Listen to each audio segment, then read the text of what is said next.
Hey, Cowboy here. I see you're checking out some of our first season. Excellent choice. Great vintage stuff. Pairs well with steak.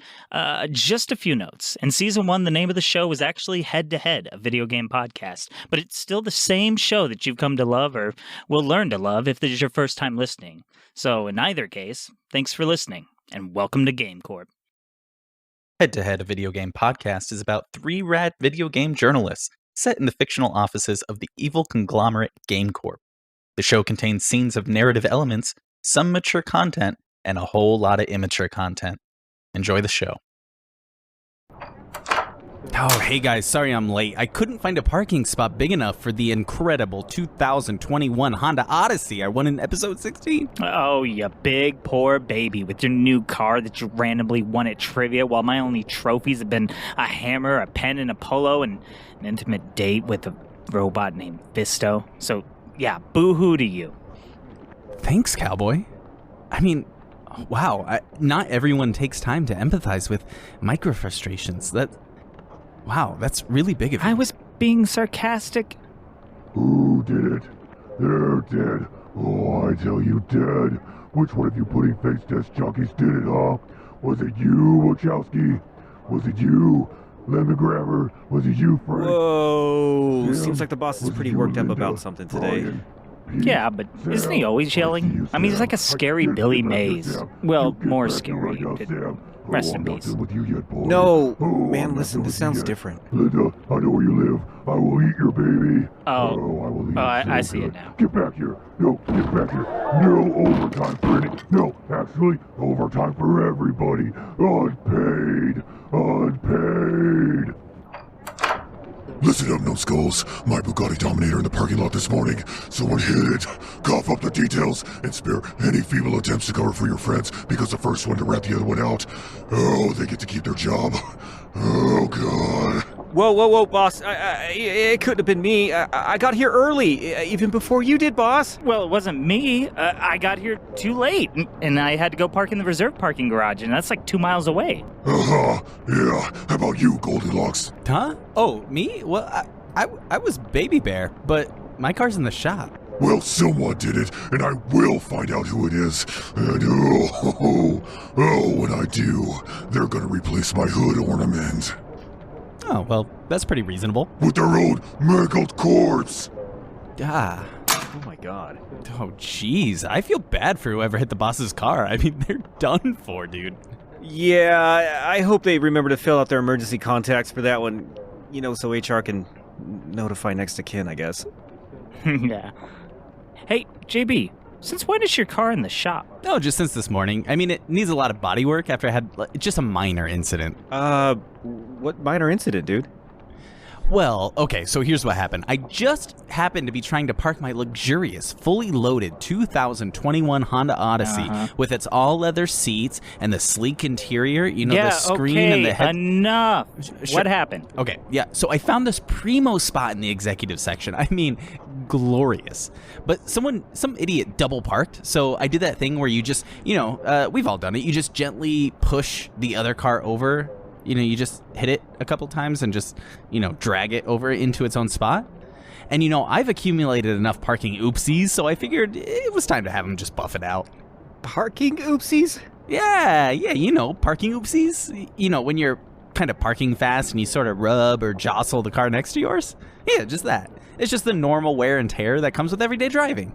Well, okay, hold on. Let's put a pin in the fact that you think that's okay and normal, because more importantly, I think you hit the boss's car, dude.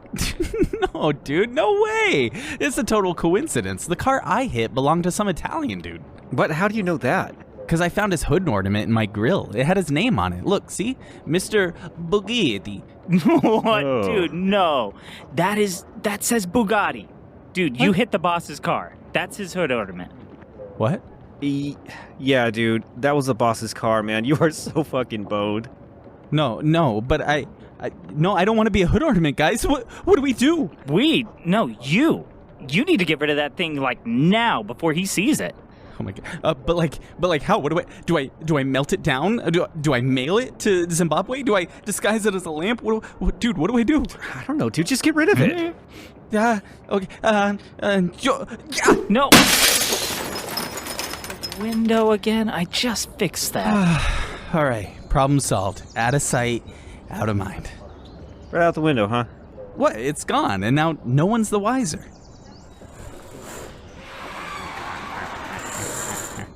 What is that? Hello, podcasters. I know it was you. What are you doing on a window scaffold outside our office? Spying, naturally, to confirm my suspicions. And you stupid idiots just gave yourselves away. What? We didn't do anything. And you can't prove anything. And I've already taken care of all the evidence. Great cover, JB. Oh, evidence like this? The hood ornament. You have one too? Fools! Now I'll just tell the boss what I found, and it's curtains on your little podcast. Oh, yeah? Well, maybe we'll just tell him that you did it, and then it's curtains on whatever the hell you do around here. Do you really think the boss would take your word over mine? Yeah, I mean, absolutely. Yeah, dude. I mean, everybody Totally. hates you. Ugh. I don't You're think the he worst. respects you at all. So lame. Well, it's no matter anyway. I was going to hold this over your heads, but whatever. JB, I saw you hit the car this morning, and I've already pulled the security footage for it. As we speak, it's sitting in a neatly wrapped box right on the boss's desk, and when he gets back from blowing off steam at the Blood Sports Arena, you're done for. Oh, Dude, you Come fucking on, suck, man. Why do you do this? You're like you're so Randall lame. from Recess. You suck. you're so bad. You know, you guys really take the fun out of this for me sometimes. Man, Yessmin, I gotta ask, why are you always trying to get us in trouble here? I don't get it. What did we ever do to you? Yeah, like, why do you suck so bad? Because you don't belong here, and I don't know why I'm the only one who sees it.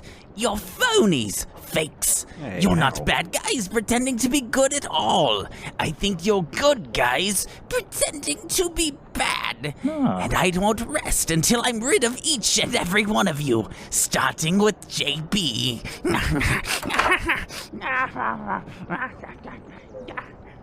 Hey, asshole, you left the door open.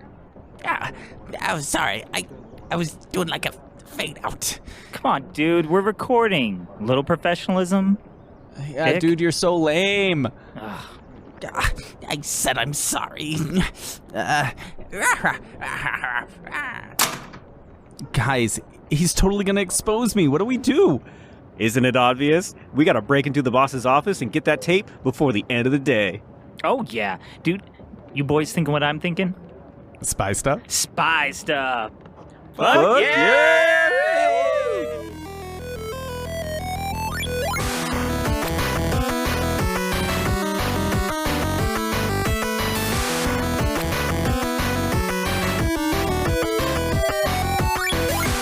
Welcome to the 22nd episode of Head to Head, a video game podcast brought to you by GameCorp, the totally not evil video game media conglomerate.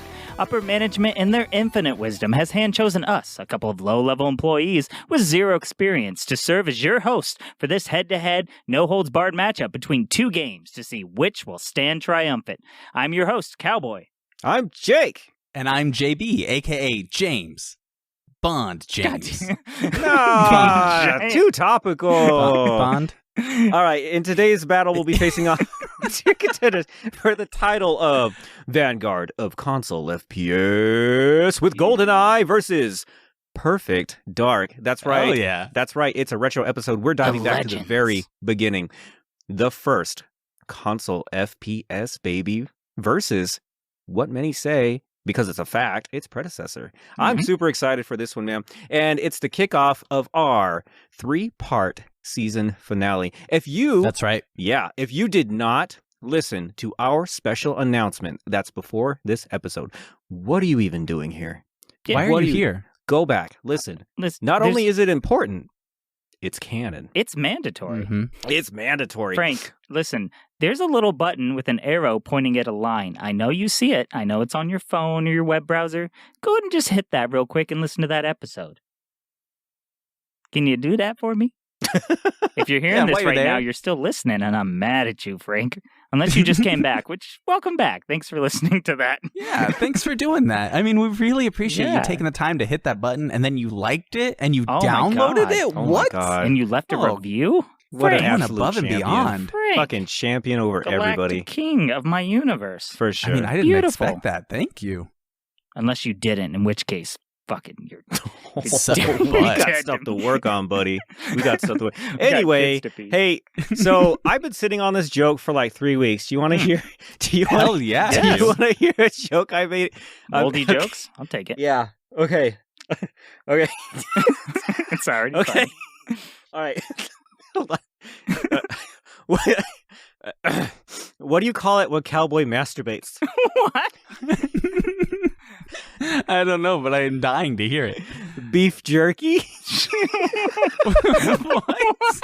Beef jerky? Because he's cow and he's beef and then Specifically he me? jerks. Beef jerky? You could have said a cowboy.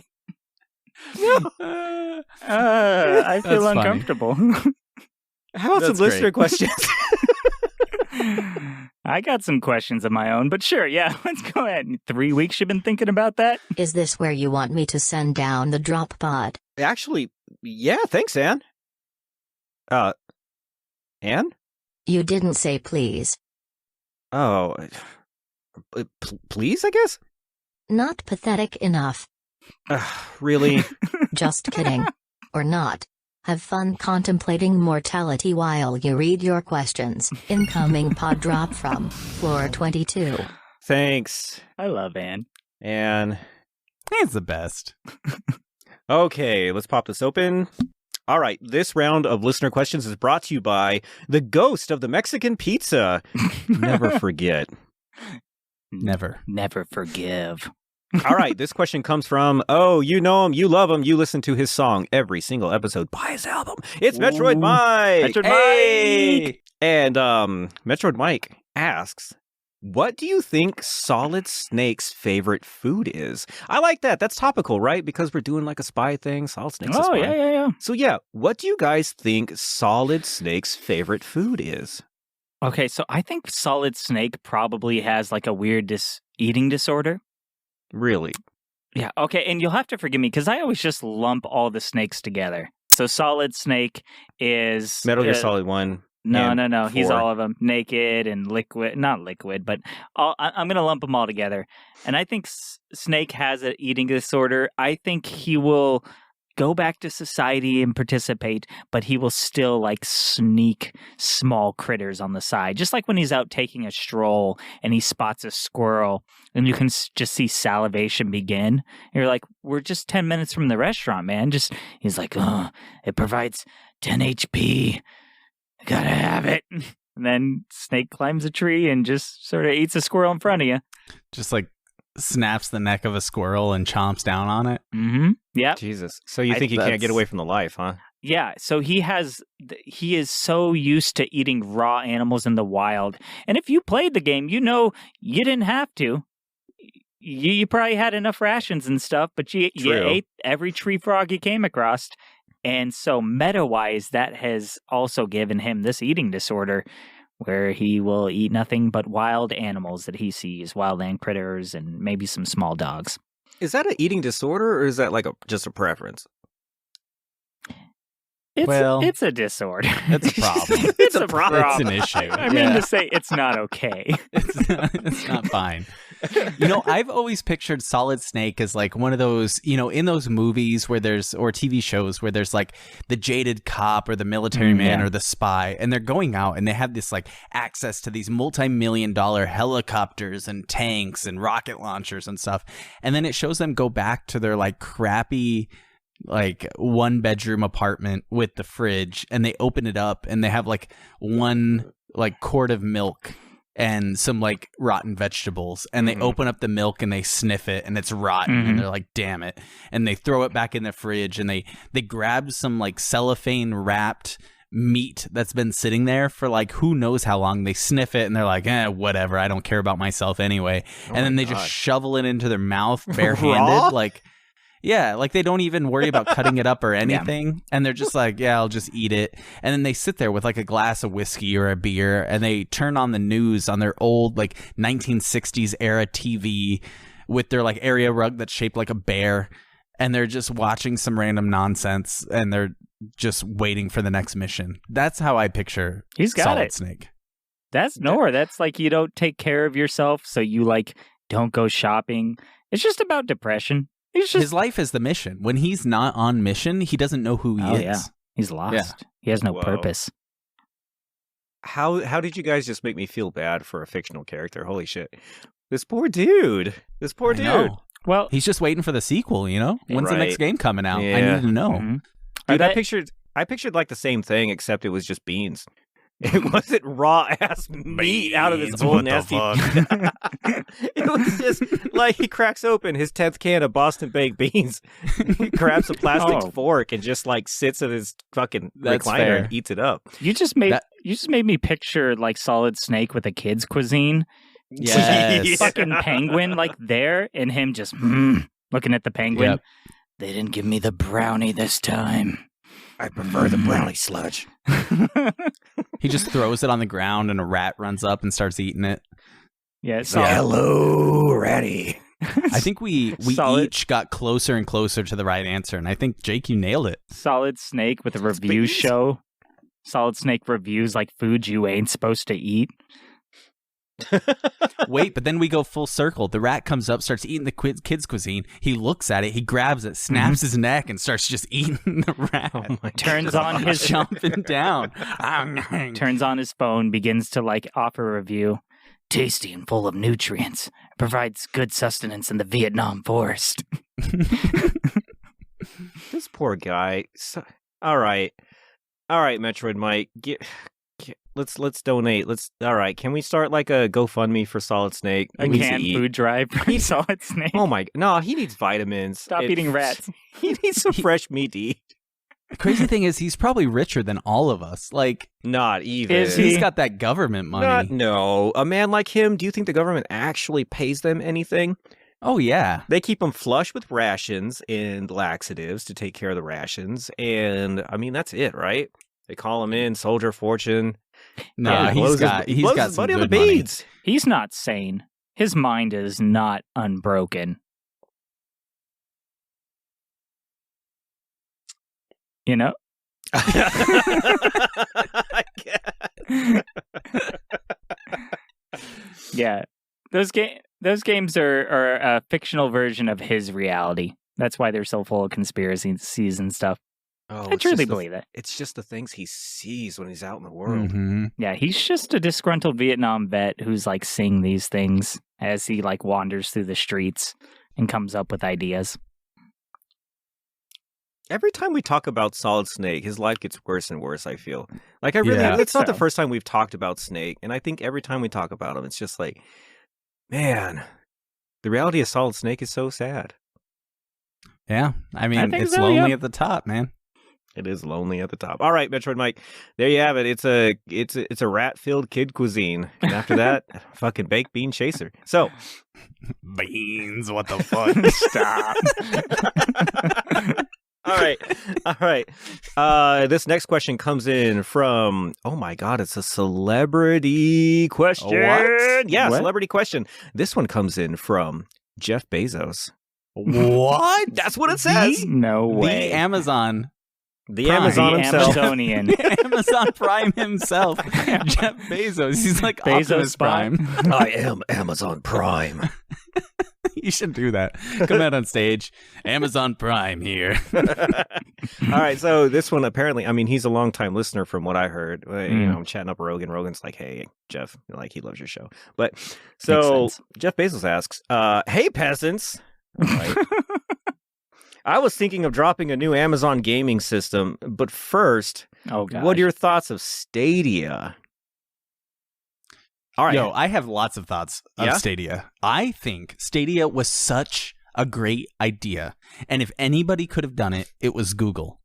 But they didn't dedicate the amount of resources, server space, and engineering prowess that they needed to make it work. It was more of a, because you know how Google does these things where it's like you as a team, you can break off and kind of do your own thing and say, hey, we're going to develop this new product. And you can just do that. Like Google lets you do that. Yeah. So this seemed like a team thing where they're like, we're going to make this thing called Stadia. We're going to do it.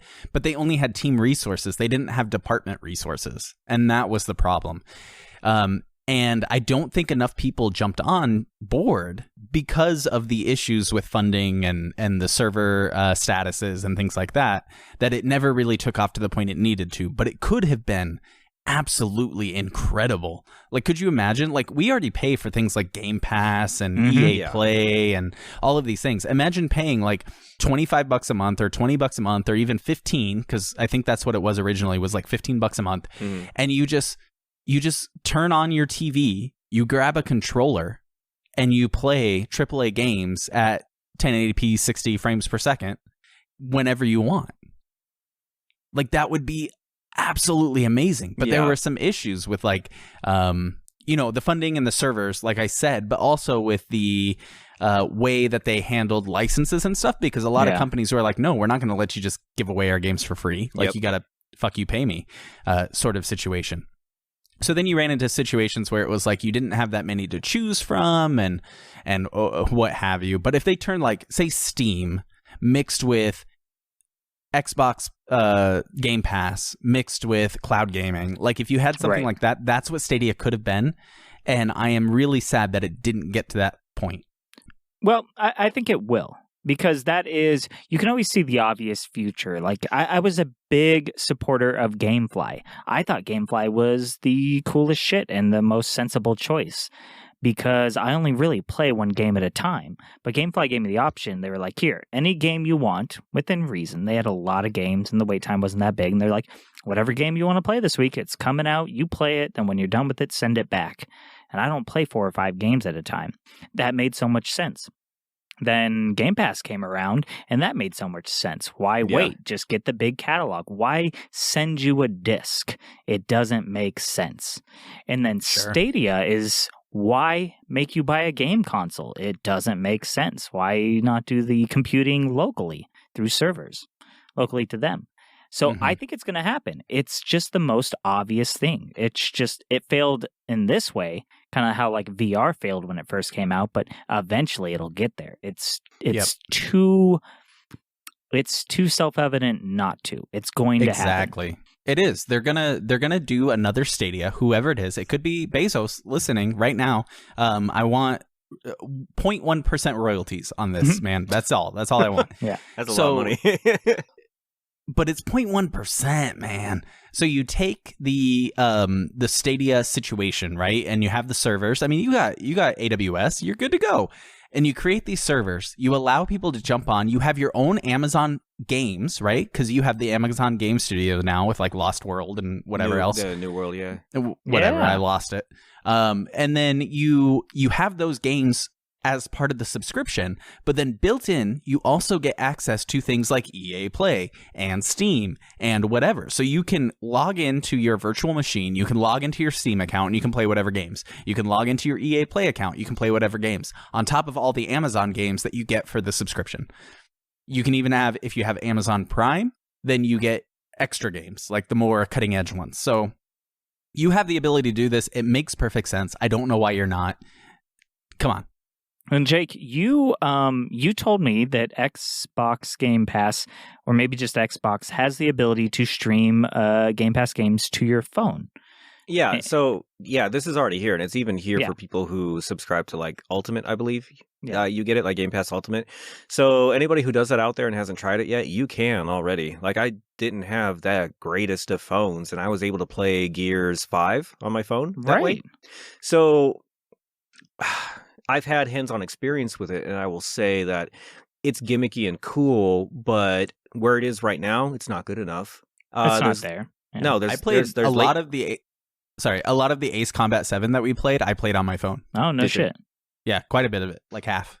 I think that there's still a latency issue, man. Right. Like a lot of games. I didn't really have an issue, but I was like, I'm right next to my router. I have fiber. I'm, humble brag. Yeah. I mean, I got fiber too, homie. Oh, look at you. Yeah, I but eat fiber. for breakfast. But I do.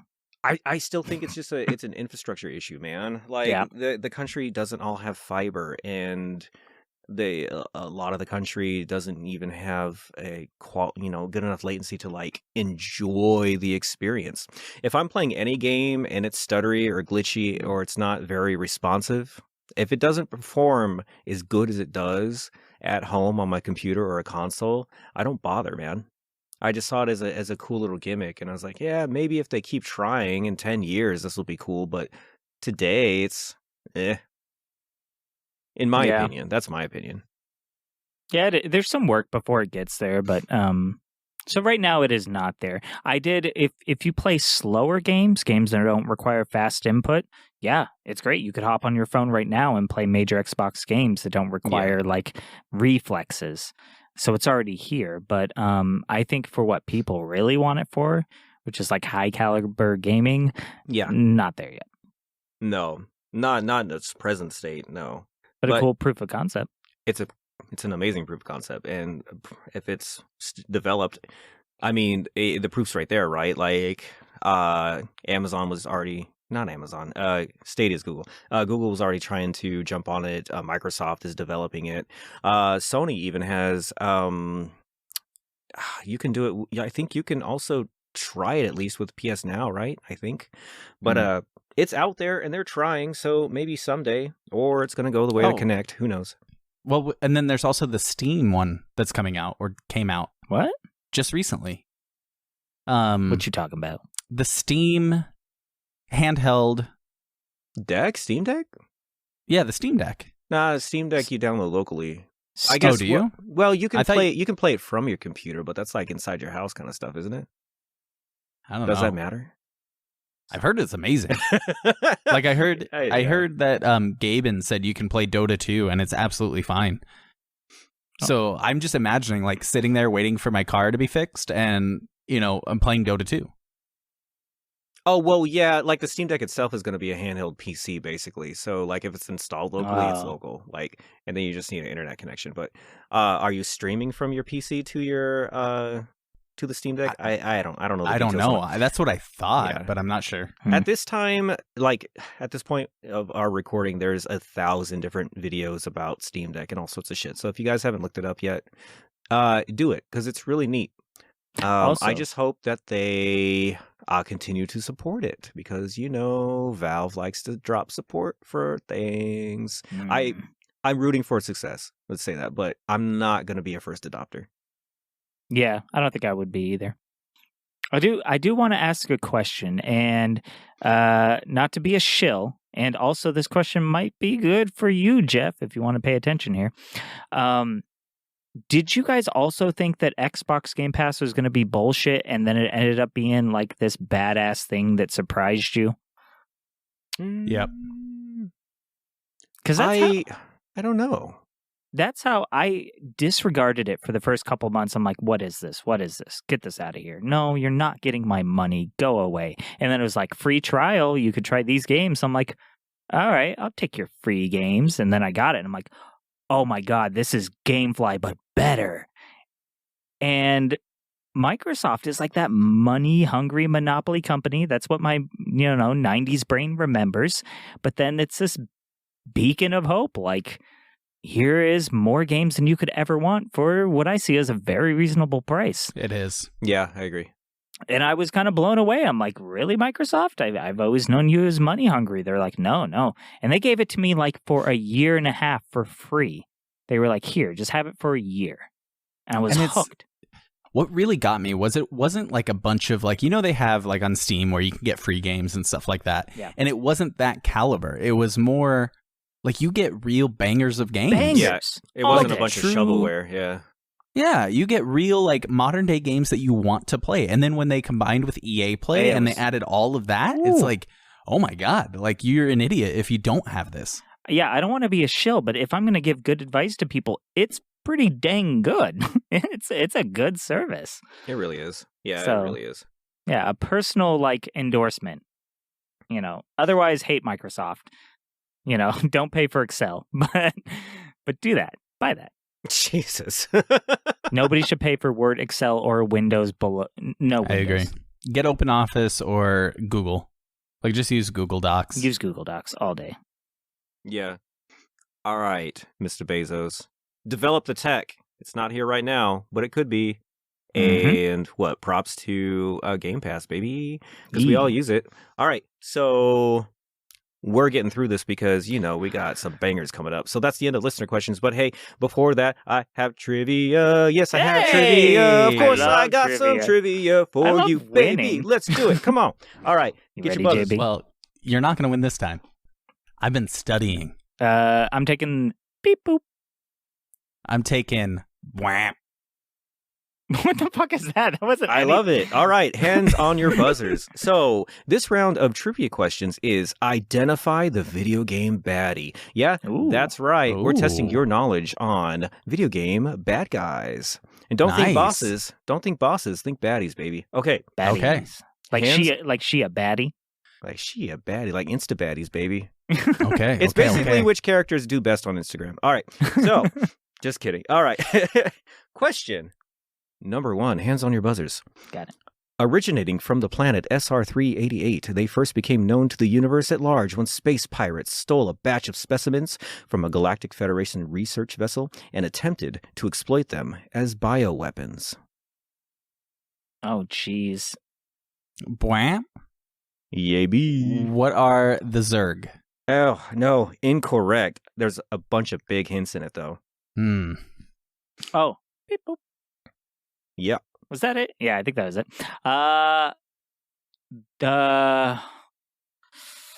They're called the Geth.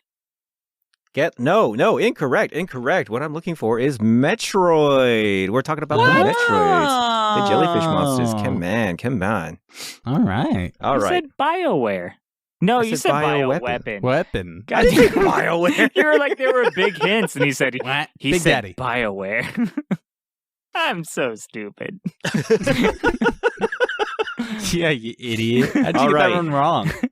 Hey, Shut listen out for those keywords, man, because there's some heavy hints in all these, okay? up. What was the hint on that one? SR388, space pirates, and bioweapons. I didn't get any of that. Man, people are going to hate me. Y'all when... fucks with Metroid? No, No. when Metroid Dread comes out, I'm going to mm. try to get into Metroid. I played the demo of the DS Metroid, and that's the only Metroid I've ever played. Christ, y'all need- Zero well- Metroid, zero Castlevania. Oh my God. Topical. Okay. Well, I hey, know. in our season finale, we're playing Super Metroid versus Super Castlevania 4, so you guys get to get a taste. Yeah, All right. newbies, and then the pro over here is going Oh. to give like a different feel Yeah. than me and Cowboy Coming will. at you from both sides. Mm. This is a double All right. team. Question We're gonna Eiffel Tower you with our with Samus. knowledge. With knowledge. Question number 2. All right. I almost read the answer. Yeah, do it, Jake. No All right. rules. Now listen to all those hints, baby. All right. This group is a political, military, and religious affiliation originating. Oh boy. Ooh, Okay. okay. What is the Brotherhood of Steel? Incorrect. You Oh, should have. so you brave. should You're have so listened. brave. I wanted to get it first.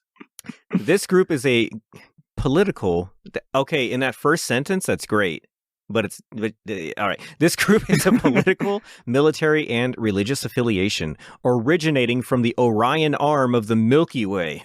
Oh, It includes several alien races, all united in the worship of the Forerunners. Oh, beep boop. Cowboy. The Covenant.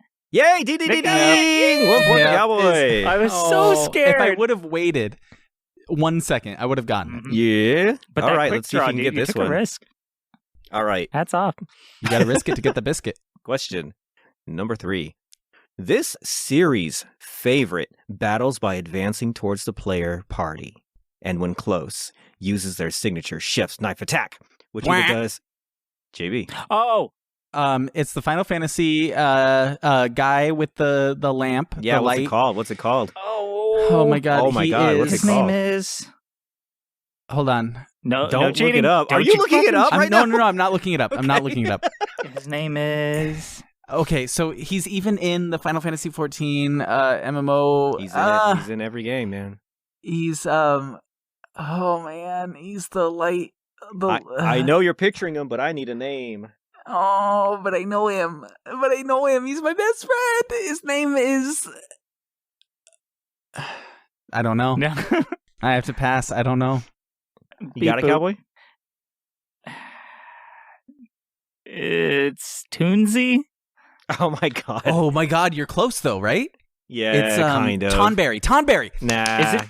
Oh. It is, but Tonberry. no, thank you. No, you already had your turn. It is Tonberry. It absolutely is Tonberry, but Oh. Can I have a half point? no.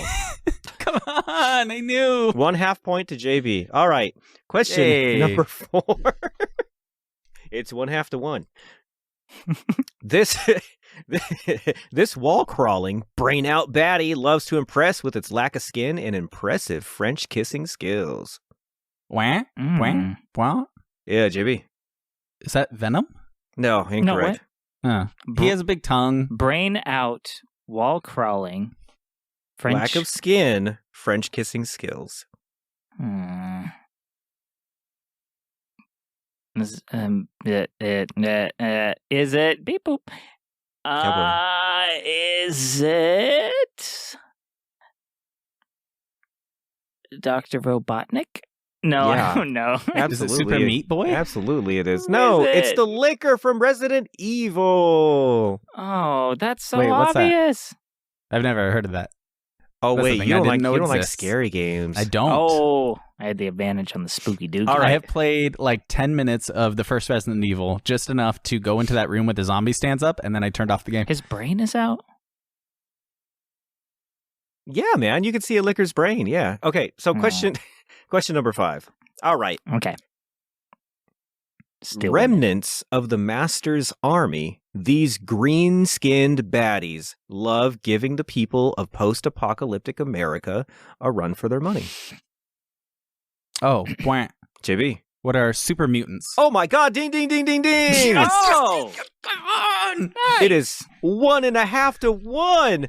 That's right. Oh He my can't God! win by a half point. Don't you With dare two- let him will win by a half point. With point. 2 Get questions left. With 2 questions left. Oh Ooh, my it's getting. gosh. Oh, it's getting saucy in here. It's All getting right, spicy. it's getting Let's spicy. do it. All right. Question number 6. Don't let the dissonant sobbing fool you. Laying eyes on this damsel in distress Beep, usually ends in cowboy. Beep boop. The witch. Left for Yes, dead. correct. Oh my God, correct. You win by The 1/2 a master. point. All right, fair enough. All right. Question number Speed 7 running for this tonight. trivia. For all the beans. Yeah, whoever gets this wins. Oh my god, you son. Whoever gets this wins. What man. the fuck? All right. This werewolf knockoff infests the forests of Albion, turning its citizens with every infected bite. If only there were a chicken chaser around to fend them off. Bwah. Okay, it's JD. Fable. What is it? Well, yeah, I know it's Fable, and it's the wolf guys you fight. They come up a lot in the later levels of Fable. What are they And called? I think they're just called like Worgen. Incorrect. Beep boop, because I'm not sure what it is. I'm just gonna say lichen. Are they lichen? No, incorrect. So that's the Balverine. Balverine. Yeah, that's such a yeah, cool you name. need the silver. You need silver. Yes, Come sir. on. Yes, sir. But hey, Cowboy wins tonight with 1 Good job, Cowboy. of a point. I'm Good job. the master. I am the best. Winning Your by prize, half a point. your prize. I thought you were gonna take it, JB, man. Yeah, your did prize for too. tonight's trivia is a what Chrome kind of- Game what- Corp thermos that disassembles what into kind of car? 7. Excuse me, it's a thermos. Check it out. It's got our little logo on it. It disassembles into 7 hard to clean pieces to make sure you're always tasting last week's coffee. Congratulations, Cowboy. Oh, were those the ones they were giving away in the lobby? Does that There's that- hundreds of them. Yeah. does that Yeah. go in the cup holder of my new car? Do you have a car? Is that not? Does Congratulations, 2001 Cowboy! Odyssey. And that's the end Yay, of good tonight's job. trivia segment. Yay! You well met, God damn it! chicken chaser. Oh, well, I win. You know what matters is the prestige and not the fact that my car doesn't turn. Well, yay, I won. I'm proud of you. Yeah, Thank me too. you. Now, before we move on, we here at Head to Head, a video game podcast, don't believe ourselves to be the end-all be-all when it comes to passing judgment on video game battles. We are just three guys with a passion for video games and implied violence. So, we'd like to extend the gavel to you, trusty listeners, to help weigh in on what we call the Audience Head to Head. The Audience Head to Head is brought to you by... Oh, hold on, I forgot. Let me find the ad read. Yeah, here it is. Feeling stuck in life? Stuck in your job? Stuck on the side of the road? Stuck in your own home with a bunch of people who hate your guts? Well, do we have the service for you? Here at Step Bros Services, we know a thing or two about sticky situations. Oh. Just give us a ring and we'll arrive. Promptly and dressed to impress. Put your worries away as our team of licensed Step Bros handle everything. And I do mean everything. Step Bros. We'll get you unstuck. Eventually. I don't want it. I don't want it. What the fuck is a licensed step bro? Carry I on. don't know. They're licensed and bonded? Oh, no. They're insured. God damn it. Yeah. I mean, I wouldn't want my Step Bros unlicensed. Right. What's an unlicensed Step Bro? That's just weird. Not me. So much liability. Yeah, that's a problem. Last episode, we asked, in a one-on-one cage match, who would win in a fight to the death, MegaMan or Samus? The winner, with over 70% of the vote, was Samus. Really? Congratulations. Congratulations. I did not expect that. I thought it was going to be a lot closer. Yeah. You know, I did too, man. I really did too. I thought it was going to be super close, but nah. We got a Yeah, I lot of guess not. Samus love, especially lately. Well, Mhm. Samus is like deadly. Mega Man is, he's cool, he's adversarial, but Samus is like, she strikes me as like stone-hearted, like get it done. Yeah, that's fair. She'll rip your head off. If she has to. Mega Man doesn't have that kind of grit. So He doesn't have the killer instinct. in a fight to the death, yeah, Samus would take it all the way. Mega Man would be like, this is what they want. They want us, and she would just like blast his head off while he's talking. Oh, yeah, Samus that's don't fair. give a shit. I can see that. Yep. Yeah, you should dread Samus. There's a game coming out called, never mind. Anyway, this battle, we have a special three-way battle. Bow, bow, bow, bow, bow, bow. Nice. Which controller would you most want to throw into a volcano and sacrifice to the god of your choice, never to be seen again? The weird-ass M-shaped travesty of Nintendo 64. The stretched-out cube wannabe by Sega Dreamcast. Oh. Or that one puke green translucent third-party knockoff original Xbox controller that everyone had for some godforsaken reason. The Duke! You can it is the Duke. Yeah. It's called the Duke. It's called the Duke. It's called the Duke. You can find our poll on social media or reach out directly and help us answer this burning from the carpal tunnel question. Oh, hey guys, I got your message about wanting to check out my latest kick-ass spy gear. No, I don't think we ever. Oh, not to worry, sirs. I just received your message loud and clear. I'd have provisioned Master Luke to come to the rescue. Permit me a moment while I fetch his super spy gadgets. Ooh. All right. Luke coming in clutch with the tech stuff. You're seriously going to help us break into the boss's office? Luke, I think you're my best friend. Oh. Wait, who was that British dude? Oh, that's Goodwin, my new intern. He said you needed help solving a debate on the best way to break into the boss's office? Your intern asked you to help us? I mean, I don't even remember. Oh, gentlemen. Ho, ho, ho. Guffaw, guffaw. Ho, ho. I've returned. Please make way. Grab anything of value from your desk. Oh, this sack is... It's quite heavy. Oh, here we go. Oh, dude, my good stationery. Beg your pardon, sir. In my excitement, I seem to have made a mess of things, so I do apologize. I am a tad nervous, you see. I've been waiting so long to meet you three. It's quite an honor. I've heard so much about you. Aw, Luke, you brag about us? I literally never talk about you guys. I think it's just being English. Well, I, for one, am just excited to check out all the high-tech stuff that's going to keep the boss from killing me today. What? Killing you? I thought this was theoretical. Hey, guffaw indeed. These podcasters are such jokesters. Please allow me to introduce this first ingenious invention from Master Luke. You see, it's, It's all right, Goodwin, it's all right. I'll take it from here, buddy. Interns these days, am I right? So, you want to break into the boss's office, do you? Yeah. Hypothetically. No, quite literally. What? Well, that's gonna be tricky. See, the boss is super paranoid about his office lately. It's got more layers of security than a cheesy gordita crunch. Whoa, that's a lot of layers. Alright, first, you're gonna need to bypass his magnetically sealed door lock. It can't be lockpicked or busted open, and entry requires a special 9-digit code to open it. So, I came up with this little bad boy. Whoa. What's that? Neat. What is that? it? It's a big-ass magnet I duct taped to a car battery. What? Really? Yeah, at first I was thinking 9 digits. That's so many digits, are you kidding me? It's gonna take like hours to hack, and my lunch isn't due, but you turn on this bad boy, and its alpha magnetism will scare those little magnets inside the door into unlocking. It's genius, right? Here, you just slip the switch and... Shit! Oh, right, it attracts metal. Well, maybe just don't wear a belt or genital piercings. I'm sure you'll be okay. No deal. Okay. Well, next you're gonna have to deal with the DNA molecular scanners if you want to disable the office turrets. That stubborn piece of tech is hardwired to the boss's DNA, but there's an easy way to bypass it. Oh, I know this one. So we gotta like grab a fingerprint off of a used mug or something, right?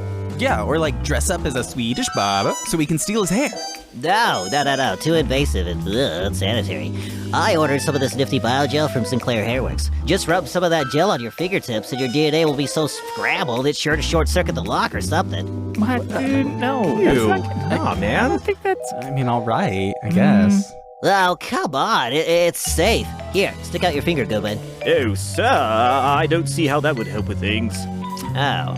So I thought you were interested in interning, but I mean, if your heart's not into it, I could let HR know. Oh, sir, fine, but please be gentle. Not too much, if you please. Alright. Let me just glove up here and... Okay. Squish a little bit in there and rub it up real good and presto. It doesn't really look any different. How is it supposed to... Oh, my. Oh. I see it now. Oh my, this is terrible indeed. So much hair. It just keeps growing out of my finger. That's nasty. Oh. Wow. Yeah, that's a lot. I think I have some clippers in my office somewhere. Master Luke, the hair has reached the floor. I suppose I could wrap it around my hand or something, oh bother. Alright. Well, last but not least, the laser grid. Those babies will turn you into cube steak faster than you could say Institute of Electronics Engineers. Institute of Electromechanical... Don't even try it, baby. Anyway, I brought this amazing invention. Just check it out. It's a polished steel tube housed in a brushed metal frame. It uses small explosions to propel hunks of lead at literally anything you point at it. Isn't that cool?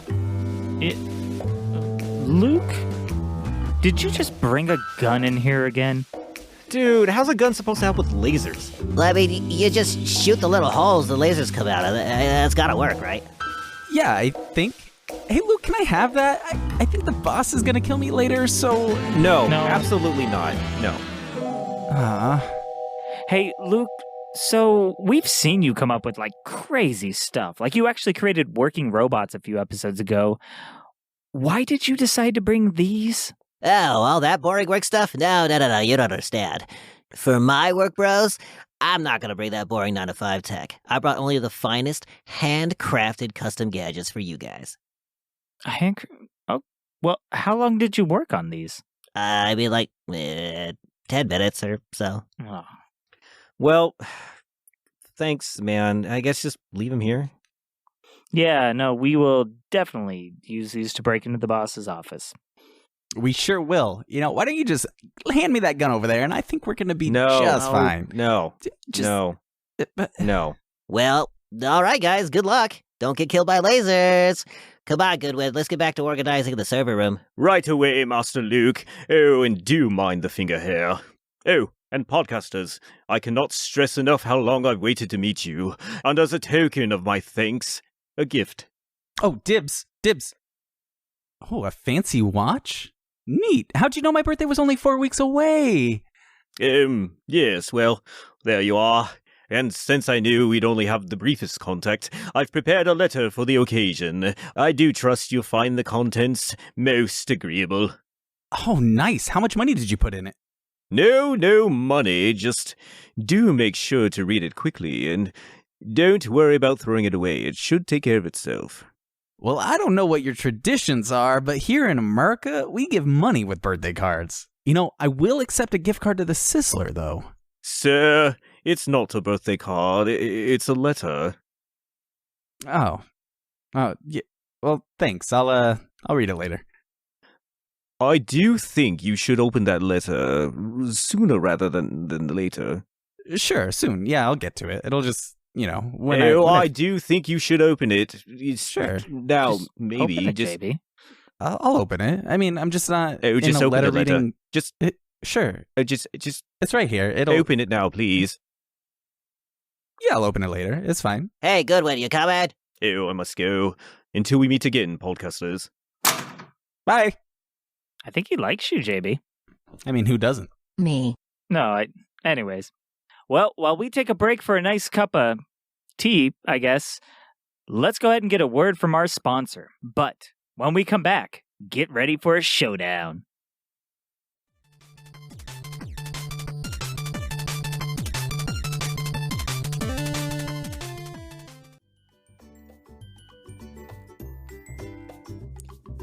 Head to Head, a video game podcast, is brought to you by GameCorp Plus. That's right, the premium streaming service straight out of Cowboy's Episode 11 Fever Dream is now a reality and is coming for your living room. Tired of all those free podcasts that fellow content creators painstakingly create for your enjoyment? Feeling woozy at the thought of a mountain of interesting subject matter from an incredible indie podcast scene? Well, we are too, and it makes us want to barf. GameCorp Plus does away with all of that in favor of corporate-mandated, demographic-focused, paid programming geared towards the lowest common denominator, all for only $50 a month. GameCorp Plus members can enjoy thousands of hours of content, including audience favorites like Cooking with Luke, America's Next Top Intern, HR Island hosted by Terry, and more. For those looking to take it up a notch, you can join our Elite Plus membership and enjoy all of our GameCorp favorites, ad-free, for only $79.99 a month. In my opinion, all of this quality content is priceless, and you should be willing to pay any amount to be part of GameCorp Plus. Go to www.gamecorp.www.paid/gamecorp plus.angelfire//worldwideweb.gov to sign up today. GameCorp Plus. Show us the money. These two games will unload on you with nostalgia, then reload and do it again. GoldenEye and Perfect Dark are some of the most iconic shooters of the era, inspiring future developers and pushing the genre into what it is today, for better or worse. With all the guns, enemies, maps, secrets, and good old-fashioned mass murder you could ask for, either one of these games is worthy of the title of Vanguard of Console FPS. But which will reign supreme in this episode's head-to-head showdown? Our first contender in tonight's matchup is GoldenEye, the legend of 1997, developed by Rare for the Nintendo 64. It was co-developed alongside the film of the same name, but didn't release until 2 years after the movie premiered. And its strong, iconic multiplayer that it's known for was added a mere 6 months before the game's release. This is a Pierce Brosnan, odd-jobbing, slappers-only, gun-that's-golden OG first-person shooter experience, with a couch multiplayer legacy that predates Call of Duty, Halo, and Quake 3 Arena combined. Well, not combined. That doesn't make sense. You play as super spy extraordinaire Bond, James Bond, and he's not shaken or stirred by the endless polygonal rare employees that await his paintballs as they take their time to roll and crouch before aiming slower than my arthritic grandma.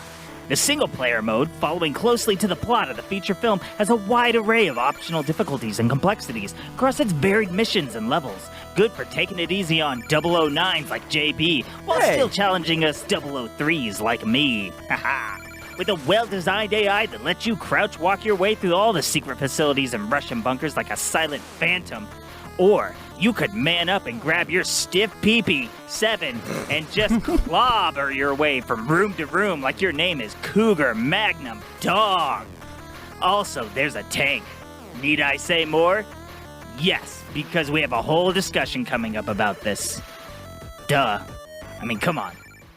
All right, my MI6, let's go ahead and talk about the game that started it all on consoles, GoldenEye, which is probably, I would say, the most successful movie tie-in video game ever, right? And if you haven't played it by now, what the fuck are you doing? There's even a remastered version on the 360, and I say if you've never played it, play that one, because that one's pretty cool. But let's dive into what GoldenEye does good. I'm flipping a coin. There it goes. Oh, it's landed on its side. Pew, pew, pew! I've shot it with my PP7. It's fallen on JB's face. JB, take us off. Ow, take my us face. off. Take us off. Take off your opinions. Give them to me. Right you are. I think this game does a lot well, obviously. I mean, games don't stand the test of time like this one if they don't have something at their core that is just really good, that feels good, that looks good, that sounds good. And those are the three things I want to talk about right now. I mean, it looks good for the most part, even for like an N64 era game. Playing it, the last couple of weeks, I'm looking at it and I'm going, this doesn't look half bad. Like, this is fine. Like, I can play this and not get like so overwhelmed with, how old the graphics look. It was pretty good.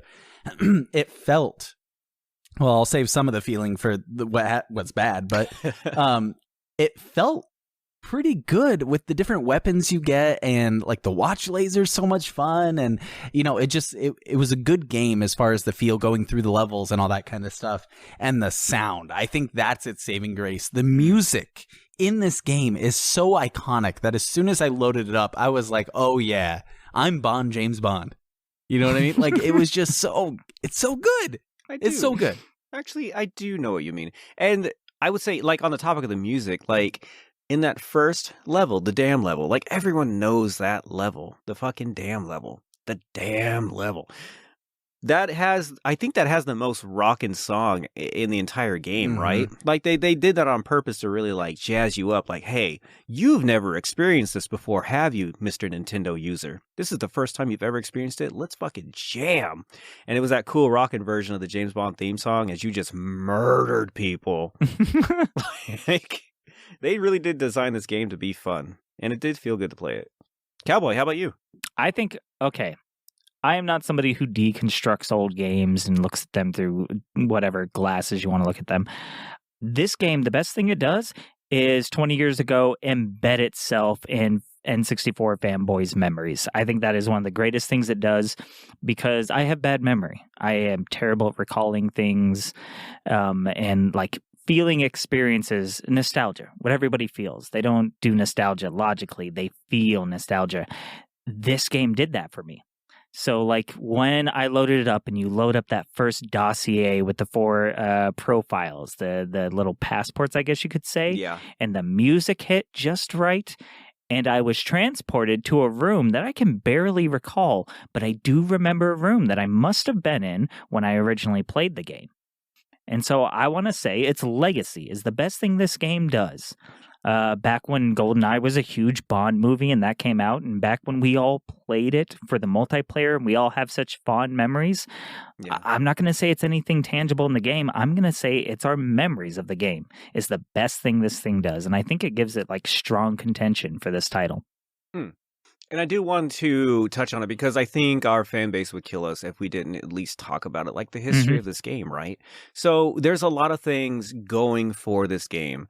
And first, I mean, not even touching that it was the first, like, real console first person shooter. This is it. And it's a fucking movie tie-in of a game, and this is it. So it was that new experience for everybody. This was the first time so many people was like, wow, this is a first person shooter. This is cool. Which, if you think about retro, movie tie-ins were never like a good bet. Like if you think about anything. They almost aren't now, right? Like, yeah, still. Most of the time they aren't now. So, and what I wanted to touch on is, and not only is it that, which, yes, all the praise in the world, it's gotten it a million times over, right? Mm-hmm. I also want to say that this was also produced by Rare in its golden days. Yeah. Back in the day, like late 90s, like in the 90s in general, Rare was such a powerhouse developer. They produced hit after hit after hit. They just printed money. Rare was one of my favorite developers, and probably my favorite developer of the N64 like era. And I mean, it's apparent in our 3-arc season finale that we're doing here. 3 out of 6 of the games that we're going to be talking about was made by Rare. Are from Rare, yeah. Yeah. So that says a lot. These guys kicked ass. And these guys were the ones that did it, man. They brought the genre to the table for the rest of the world who didn't have a PC, really. And to me, they sort of define the idea of sitting 4 people down with controllers and having a kick-ass night. Yep. And like I mentioned, Halo, Call of Duty, sort of, but we all remember our LAN parties. This is where it began. This is where that feeling caught traction. I think it deserves all the credit in the world for starting that. I think that's something we should probably talk about, is that the multiplayer of GoldenEye is what lodges itself in everybody's memory. Yes. You have the dam level and then you have multiplayer, and that's it. Like all of the other levels, nobody remembers them. I didn't think that I played the single player. I thought I only ever played multiplayer, but as I was going through, I remembered certain parts of different levels all the way through to the very end, and I was like, I've beaten this game before and I don't remember any of the levels. But I remembered multiplayer. I remember all of the multiplayer maps. I know the hidden areas. I know where you get the different weapons. And I think that's something that we should hit on, because this time around, I did not play multiplayer. Did you too? I got to play a little bit. No, for this, I'm sorry to cut you off. No for me. I played a little bit of multiplayer by myself, which was not that great of a time, obviously, but I did get to roam around the maps and remember and pull out the karate chops and just slap some walls, but like just enjoy that sound, that thwap, just remembering. So that was fun. It was like being in a haunted house. The ghost of my past. Sorry, you were saying? No, I think our listeners might be yelling at their respective speakers or whatever they're listening to us on at that one too. So yeah, I guess we do have to address that. For this time around, we didn't get to play the multiplayer much, but that doesn't mean we haven't before. Like when this came out in our youth, we played the shit out of multiplayer. Oh God. Yeah. So it's all nostalgia from there, right? Like we all remember plugging in our controllers, and the N64 was perfect for this, right? 4 ports for your controllers. Oh yeah. Like they knew ahead of time, like this is going to be a household console where people get together and play. You had 4 ports to plug in. You could sit 4 people at that screen, and nobody got to experience that really before, right? And we all remember like fucking karate chops with Odd Job. We all remember like rockets only. We all remember running through all those hallways with these badass weapons and like having a blast. It was our first taste. It was our first taste of competitive FPS. And it tasted good. Yeah, just lobbies where you like stomp, getting mad at the person next to you because they're using cheap tactics, just that kind of dynamics of like having 4 people, just like a Mountain Dew night. Yeah, absolutely. Absolutely. So, man, I think we could go on for a long time about what this did right. But let's talk about, the single player and its, I guess, the aspects of the game itself. So everyone remembers the dam level, and everyone, that was very straightforward, and everyone could get through it. And everybody has that image of that mushy potato-faced James Bond bungee jumping off of this little dam jump. The dam. Yeah. Let's talk about the very next level, though. What was it even called? The very next one, the facility, the next one, where just true to the movie, where you ambush somebody on the crapper and then get to work, right? So playing this again, and as a kid, I didn't know how to beat this level. I still don't. Without watching a playthrough, I don't know how to beat that level. So as a kid, I never got to like experience the other levels unless somebody else was playing. Did you guys beat that level as a kid? Well, sounds like JB did. Like, did you guys beat that level as a kid?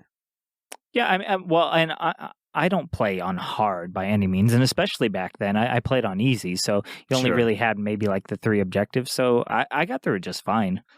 I died when I played it again now because like you get stormed by all the guards and stuff, and I didn't have a fucking rack of equipment to walk behind like dynamically like the movie, but right. It is. Dude, that level's just as memorable to me.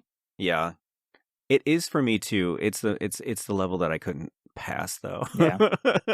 Yeah, I agree. Like the maps are really iconic. Like the multiplayer maps one for sure, but if we're talking single player, which is where most of our experience was this time around, I thought the maps were actually really like well designed and varied. And I actually was thinking about how, because the N64 hardware, it could not support a large number of like sprites and images on the screen. It could do more than like a Super Nintendo or something like that, but because of the 3D nature and all that, it was kind of limited. But I kind of liked it. As I was playing through it, I noticed it. I said, there's not a lot of stuff here. And then I started to like it because like with the... Is it the facility? It's so the level where you go in and there's that guy who comes with you and you have to blow up the big vats. Yeah, that's the second level. Yeah, so that one, I remember going down into that room and it's just an empty room and there's a dude standing there, you kill him, and then it's just like an empty room. And I was like, this thing's so empty. Why is this even a map? And then I thought about it and I'm like, in real life, this is what it would look like. It would be a clean room. There would be nothing. And then there would be like a guy standing guard. Like it's so realistic. And that kind of blew my mind. When I started looking at it like that, I was like, yeah. And then when I get to the snow level and I'm like, it's just snow forever. I'm like, oh yeah, that's what it's like in nature. So I don't know. I kind of liked how realistic they made it within the limitations of the N64 hardware. Interesting. I also want to say the immersiveness in it for some of the effects, sound effects and particle effects and details, because like shooting the guns feels good.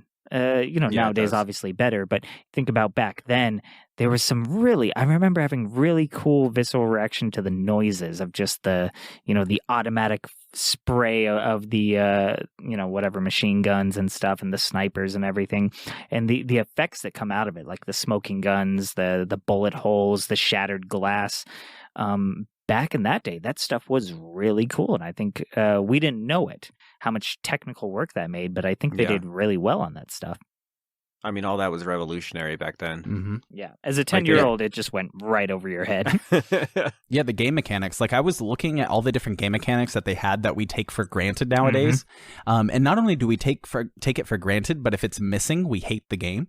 You know? Yes. So they had like destructible environments, not the entire thing, obviously, but like different sections of the place could be blown up or shot until it explodes. I mean, there's even parts of the game where you have to use your watch laser to break things. And like destructibility is amazing in video games. It makes it feel more interactive. They had the fact that headshots do more damage. Yep. And leg shots do less. They had that whole thing going on. They had sneaking systems where if you go slowly, enemies can't hear you.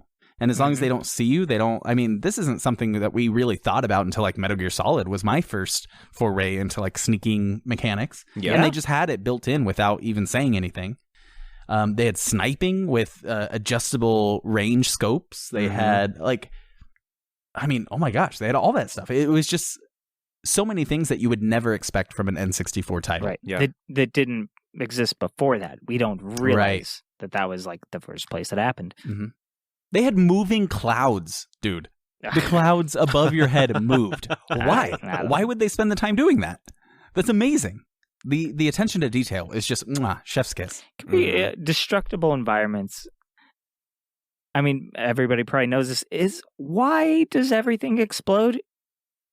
everything. Well, because it's fun. Exactly. It explodes That's in the why. movie. Like when people Yeah. are shooting computers and shit, they explode in the movie. I mean, so. but the cardboard boxes explode when you shoot them. Beakers explode when you shoot them. it's fun. At a certain Okay. point, it's kind of fun too. Like, I mean, when you're spraying a room with your Duracell battery machine gun, whatever that thing is, and that's what it always looked like to me. It's a Yeah. battery. When everything's exploding, it's just fun to see. Like, there's gameplay elements to it. Oh, one thing that I realized that I thought was, whoa, I couldn't believe they did this in this era, was you could shoot the hats off the soldiers too. Like, Oh, yeah. that was a little detail. That was a little detail that I saw that I was like, holy shit, they were doing that back then? Like they did this from the beginning? And yeah, like, man, even playing it today, there's just those details that you're just amazed about. All right, so that was a lot of good. And seriously, we could stretch this episode out hours if we just talked about all the good that these games are going to be doing. We got to do it though. We got to break some hearts. Let's jump into the bad. What this game did not do well. And I can actually start that off. So it's for as much love as a lot of the maps get, some of the single player maps are good and they're well constructed and they're super memorable and they have a lot to do and it's cool. One thing I did notice right away though is that some of the other maps, some of the less memorable maps, are super empty and dumb and padding. Like one that I can think of right now. So the level where you have to get away in a plane, that level to me was just cheap nonsense padding. There wasn't much to do. You just shot some turrets and flew away. And that was the whole level. And that was coming from this crazy level where there was so many objectives to do. There were NPCs. Like, I feel like a good amount of the levels in GoldenEye were just like, throw them in there, throw them in there. It happened in the movie. We got to do it. So just throw it in there. Mm-hmm. And I do think that it did take away from the single player experience in that regard. Yes, you are 100% right. And that level, the one where you, it's like called tarmac or something, right? So like you go out, you blow up the turrets on each side, and then you get in the plane and fly away. Yeah. It takes like 10 seconds. Yeah. So that one, and there's a few other ones, like the train level. There's one where you're going through, in my head it's a graveyard, but I don't think it's a graveyard. It's like anyway. Where you're going through the fucking Marxist, or is it Marxist? The communism graveyard or whatever it was? Something like that. Yeah. Yeah, those levels, they felt so much like one of those Dave and Buster's shooter games. Yeah. Where you push your foot on it and your guy pops out of cover and you shoot. Like it felt like one of those like on rails shooters. And it was such a weird shift. Like when you would go from a true first-person shooter with all of those different, like you're pushing buttons to open doors and you're getting key cards and you're doing all this sort of stuff. And then you go to an area where it's just like, I turn a corner, guy pops up, I shoot him. I walk forward, guy pops up, I shoot him.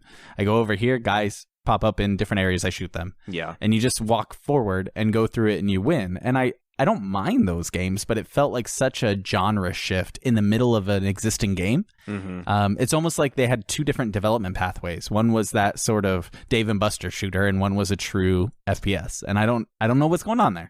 Well, I'm glad you mentioned that. Wasn't this game originally supposed to be? It was originally supposed to be an on-the-rails shooter. I mean, that makes sense. That's how they first developed it, and then some bigwig at I think Rare came along. And they showed it to him, and he's like, "No, get him off the rails. You guys got to make this free roaming." I watched a documentary on this. All right, I did definitely, and that was something. So what you're seeing, yes, is some remnants from how it began. Neat. Please. That's really cool. Please share. I did not dive into the history of this game as much as I should have, so please share. Yeah, it was originally supposed to be on rails, and so I watched a bit. Here's a bad memory again, but here's a few things I remember, and I want to bring this up because I talked about it, and I was like, why? I should have answered my own question. Why do the boxes explode? Why do chairs explode? And somebody was like, A, it's cool, which is what Jake said, and B, I don't want to program a chair breaking, and then a beaker breaking, and then this breaking. What if it's all just one animation? And I'm like, that's genius. That's a little bit genius. It's very Aqua Tina, though. Everything Object equals destroyed, play explosion dot Done. MP4. There should be a mod to do that for everybody. Yeah. Everything that happens, any animation is replaced with the explosion animation. Unlock a door, explodes. Explodes. Yeah, I would love it. I would love that. Reload, explodes. Yeah, I recommend look into the documentaries of it. The development on this was wild. I think it was new devs kind of cutting their teeth on a new game, and then the tie-in with the movie and the delays, and then them coming in and having to, I remember them talking about having to go to the sets as they were being deconstructed and have to fill in the blanks and stuff to make this game mirror the movie perfectly. They did their work to bring this from the screen to the other screen. That's cool. What did they fail at, Cowboy? What did they do wrong? I know we derailed a little bit, but I had to know. That's super neat. Yeah, and yeah, it is. Here's another cop-out answer for me. What did they do wrong? The N64 controller. Yeah, that is what they did wrong. Okay. Yeah. I fucking hate it. I remember being a kid and when you drop your phone in between the cracks of your seat and you reach your hand in there and you struggle for 10 minutes, just come on, no, right there, just a little bit left, right. That's me trying to aim in this game. That is me pulling up that little red crosshair and trying to shoot a bad guy. It's impossible. I hate it. Mm-hmm. Rare, and I don't know if this was Rare's doing or if it was an N64 staple from, I don't know any other first-person shooters. So they would have created this control scheme and carried it forward.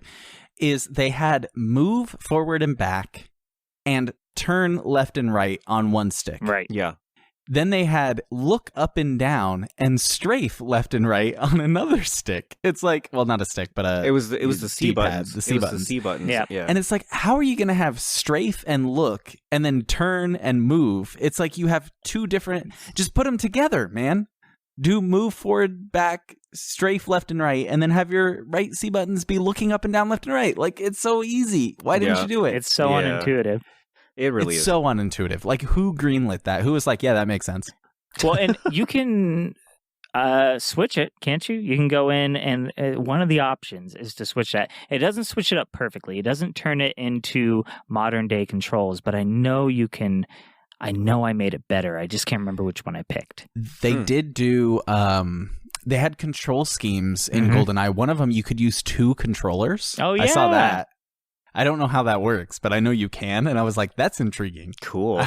I kind of want to do that just to see what that's like. I knew you could do that with pod racing, which I would love to try. Yeah, you could do that with pod racing. I didn't know you could do that neat. for 007. Yeah. Now this is 007ing. Wait, how does two controllers work? Maybe it gives you more modern control schemes with two joysticks. Well, think about it. What are you doing? You're holding the middle one. So what do you have? The Z button and then two sticks. Well, you control them like a horse, right? On a carriage. And you just kind of yeah. And what do you mean? You take it, yeah. You take it from, I don't know. You take it from there. But yeah, dude, the controller it's wild. I got a new N64 controller to play these games, so I could get the most authentic experience, things like that. And this is the first time in a long time that I've really put some work in on one of these controllers. And as a kid, I was like, yay, I love it. And I defended it and things like that. Yeah. And you're absolutely right. As an adult, after years of the ergonomic perfection of the Xbox controller, things like that, going back to this is super awkward. And I realized I don't even hold the controller straight when I play it. I angle it weird so I can get my hands on the buttons right. The N64 controller it's garbage. Be nostalgic as you want, it's garbage. The controls absolute garbage. Yeah, the controls in this game, the default controls, are super weird. Yeah, but it's the first time, right? It's the first time, but they still suck. It's weird. And trying to zoom, holding the bumper down and trying to aim, garbage. You're absolutely right about that. It is so hard to aim like that. Absolute garbage. I was also thrown off that I didn't even remember this. When I first fired up the game, I was like, where is my reticle? How am I aiming? It's not there. And I'm running, and I just realized the game aims for you. You just run into a room, and the game just kind of points the gun at people, and you're just like, okay, I'll just pull the trigger. Yeah, it just kind of shifts. Yeah. So they hadn't really figured out, the fine tuning of that and how good it feels to actually be in control yet of where you're aiming, things like that. There was a lot to work on. Like there's a lot of growing pains from GoldenEye 2 today. So anyone who fires it up today will have a lot of frustration with it. Like hands down. Also, a big complaint of mine is I know you said that the game looks great, and sometimes it does. Sometimes the game does look great, and I was like, wow, I was impressed. Half the time, though, the people in this game look like potato monsters. They do. Like, and I can't even remember the name of the lady. I watched GoldenEye today before we even recorded, and I cannot remember the name of the good guy girl. Scully from X-Files. That's what she looks like in the Scully. game. Not in the movie, but that's exactly what she looks like in the fucking game. What's her name? Blecca. Yeah, see, it doesn't even matter. Like, it doesn't even matter. GoldenEye's, like, any narrative moments GoldenEye had, it would be like, I don't know, this game was kind of like a silent movie. Like, there was no voice acting, there was no emoting with faces, anything like that. You would get some text on the screen every once in a while. So, I don't know, like, for emulating the movie, they did a lot of the scenes in the movie, but the story was so disjointed compared to the movie. I got to compare the two. It really was. Like, they changed a lot. I thought I knew what the story was playing this game, and then I watched the movie. I was like, that's not it. That's not what they did. So, for a movie adaptation, maybe it wasn't the best in that regard? Yeah, that's fair. Also, and the characters have this weird kind of almost robotic, janky movement to them, where it's kind of obvious that they're stopping one animation to start another, and a lot of it's not contextual. Yeah. So it feels very animatronic, I could say. Yeah. Like, I put it in there how they would, like, roll and do these kind of, like, awkward things. It just felt weird. It just felt off. Yeah. Okay, well, that's enough trashing the greatest FPS ever, guys. Jesus. So, let's go ahead. Let's go ahead and talk about what matters. Why is GoldenEye the Vanguard of console FPSs? I mean, it's the OG, right? Absolutely. Like, it's the OG. It is when you think of old school first-person shooters, the first thing that pops in your head is GoldenEye. It's got the multiplayer. It inspired so many different games. Halo, Call of Duty, Metal Gear Solid. Like, all of these different games take inspiration from it, and it's obvious. And on top of that, it still has a huge fan base to this day. I mean, we're talking, this game's like 20 plus years old, like 30 years. Oh my God. This game's really, really old. Not 30 years old. How old was it? 1997? Between 20 and 30. 97. Somewhere. It's 20-something. This game is 20-something years old. And when you go to like speedrun.com and you look, thousands of people are playing and submitting speedruns to this game to this day. It is one of the most contentious categories, up there with like Super Mario 64 with most played games of all time. And it's the OG. I don't know what else to say. I mean, it is a real contender for this title. Yeah, it really is. And on that point, like today, I picked up my phone and was looking through stuff, and I saw an article that was written today lamenting about GoldenEye. So people are like, even in game journalism, just talking about GoldenEye is still active, which is pretty wild to me. Like, this game has so much love, and it just will not stop. Another point I want to bring up on why this really is, the best contender for this is it's fun. Mm-hmm. Like, it's just fun. It might be a little more basic than maybe the game we're about to talk about, but I don't know if that's hurting it in any way, because it's just fun. You turn it on and it's just fun. Mm-hmm. And I mean, to summarize, because in my mind, nothing exists in a vacuum. So you guys are correct. The thing that will win this is its legacy, what it is, what it meant. as a first-person shooter to debut on the N64, but I also want to add that it did it first because it's going up against its predecessor or successor, whichever. Yeah. Successor. It's And- yeah. Maybe there is some due credit for doing it first. I mean, Perfect Dark, let's say if it ends up having done it better, as most sequels probably will, it's because of the work, the shoulder of giants that it is standing on. And maybe that's enough for it to win. All right, my dudes. That was GoldenEye, the grandpappy of all console FPSs and inspiration for all FPSs to come. All right, cowboy, take it away.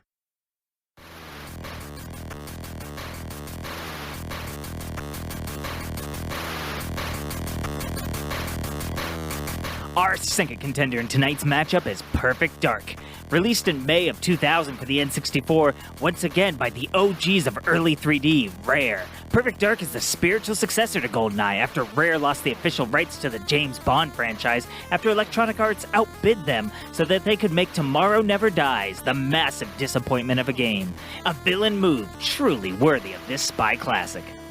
This is a future spy, not a guy, Area 51 X-ray gun, first-person shooter follow-up that tells the old stuffy GoldenEye where to stuff its stuffiness. In its ass.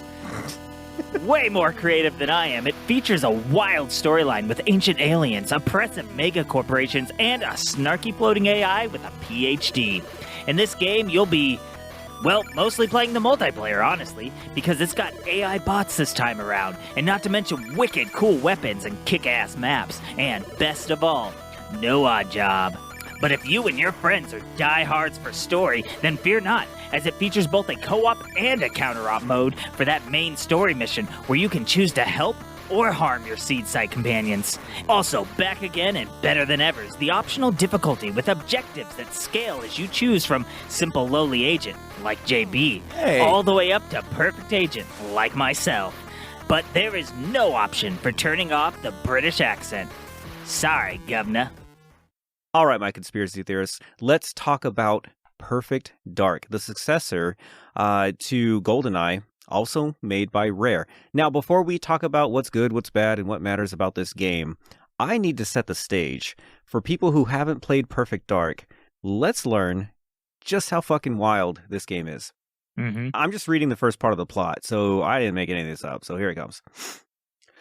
Perfect Dark is set in 2023 against the backdrop of an interstellar war between two alien races, the Mayans, who resemble the archetypal gray alien, and the Skadar, the reptile-like creatures who use a cloaking device to appear as Nordic men. Using a device, they can interact with humans on Earth without appearing overly suspicious. Meanwhile, on Earth, there is an ongoing rivalry between two factions. The Carrington Institute, a research center founded by Daniel Carrington that secretly operates as an espionage group in league with the Mayans, and Datadyne, a defense contractor corporation headed by Cassandra DeVries, in exchange for creating an AI capable of cracking an ancient alien spacecraft buried on the bed of the Pacific Ocean. The Skadar have agreed to supply Datadyne with enough alien technology to become the biggest corporation on Earth.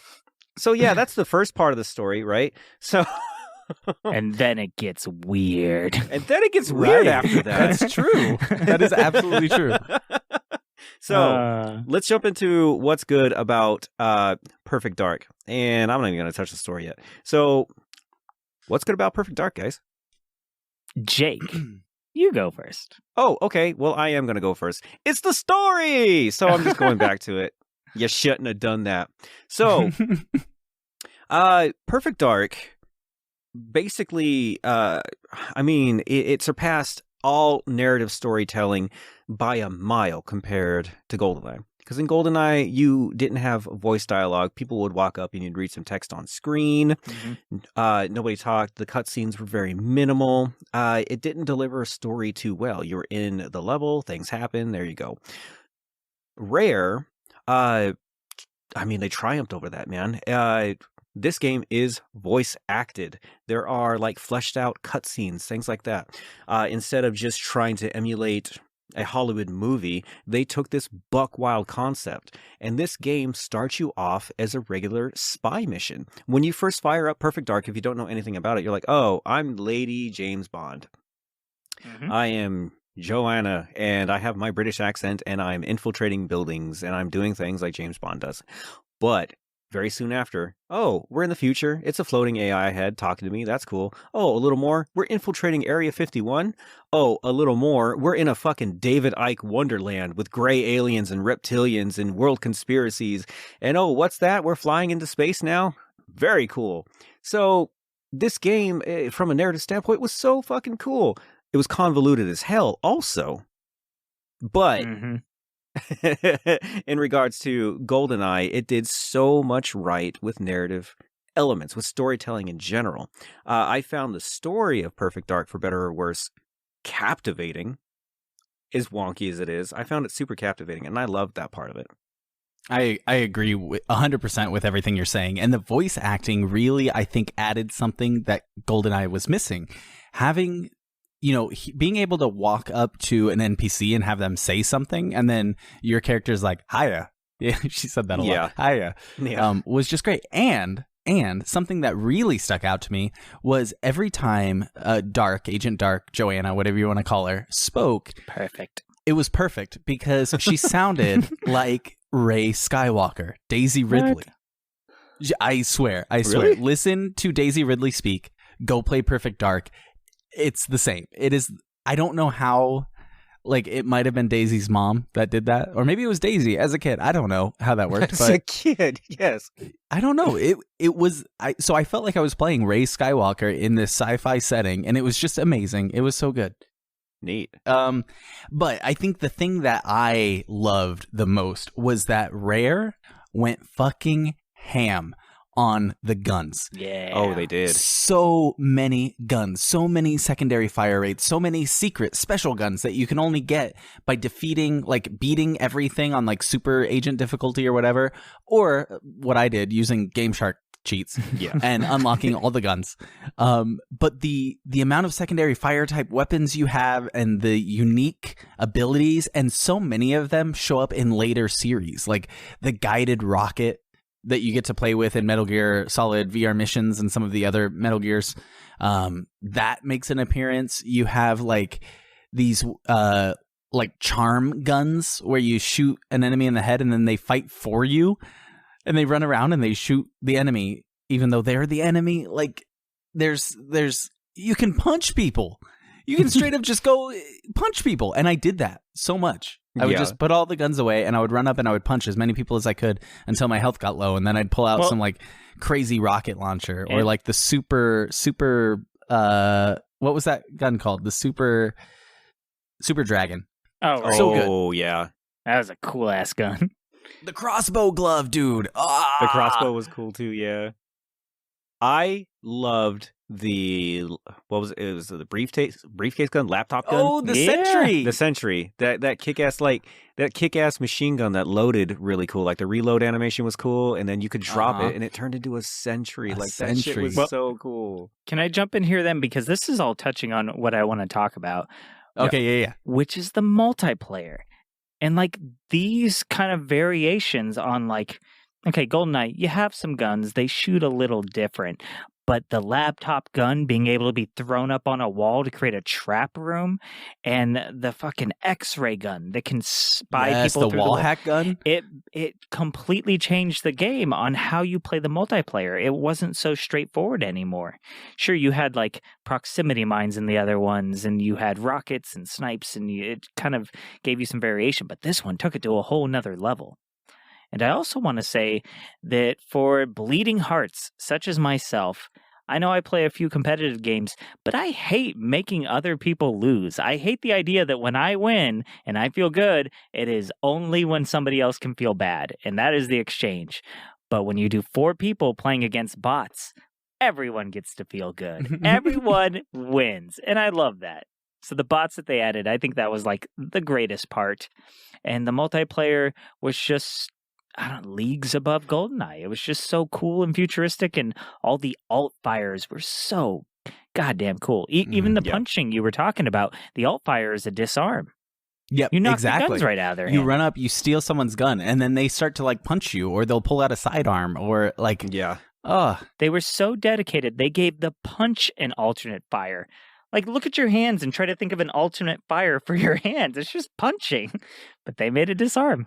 Mm-hmm. And the enemy will even be like, "Oh, my gun!" Right. And then you can It's so good. and you take it and you point it at them and you're like, "Don't try Oh, anything." and if they're they put their hands up like Metal Gear. Mm-hmm. If they're They do. completely out of guns. Yep. Yeah, they do. They did a lot of cool things with this. Like they were given artistic creative license. They had the technical know-how for making GoldenEye, and they went ham. They went balls to the walls with ideas and whatnot, and they weren't afraid, and they did some really cool stuff with this. Yeah. I want to touch on the gadgets too. Like Yeah. GoldenEye had the James Bond gadgets. It had the wall, it had the watch, the magnets, the little sticky bombs, things like that. In Perfect Dark, you get so much more than that. You get a controllable spy cam. Yep. You get X-ray vision. You get night vision. Like it creates so many more elements for you to like play with because you're spying on people in different rooms with one thing. There's a level where somebody cuts the electricity and you have to turn on your night vision, and then you play the level through that, like things like that. There was a lot of just really creative decisions that they did in Perfect Dark it made the game way more exciting, man. Like all around, it was way more exciting when you get to play with those gadgets. Yeah, and you also got the home base. You also got the Carrington Institute, yeah. which is like, I think of Laura Croft in her mansion, Yes. which is later, which happened Yep. way later on the PlayStation, but this one had it early with the, what are those called? Where you go and shoot, Like the target, the range. yes, firing range. It had those in it, so you could, I didn't go in this time. I forgot to go peruse it this time, so I don't know if they had all the guns like lined up for you, but I'm sure they did, right? They do, and then you can also unlock, like as you unlock them, you can go to the Right. computer and you can pull out certain ones. That's right. And they all have like star levels. So like you have a certain amount of time to shoot certain amounts of targets. And like with the laptop gun, the first time it's just looking at you, you shoot the targets. The second time the targets are facing away from you. So you have to throw it past the target so then it turns around and shoots back. And then you go through these different star levels. So you can actually rank up your guns just as like I got 3 stars on all guns in Perfect Dark, like bragging rights sort of thing, which is just a neat touch. They piled content into this game. They sure did. There were secret missions after the missions. Like, Yeah, there were. It also had crosshairs.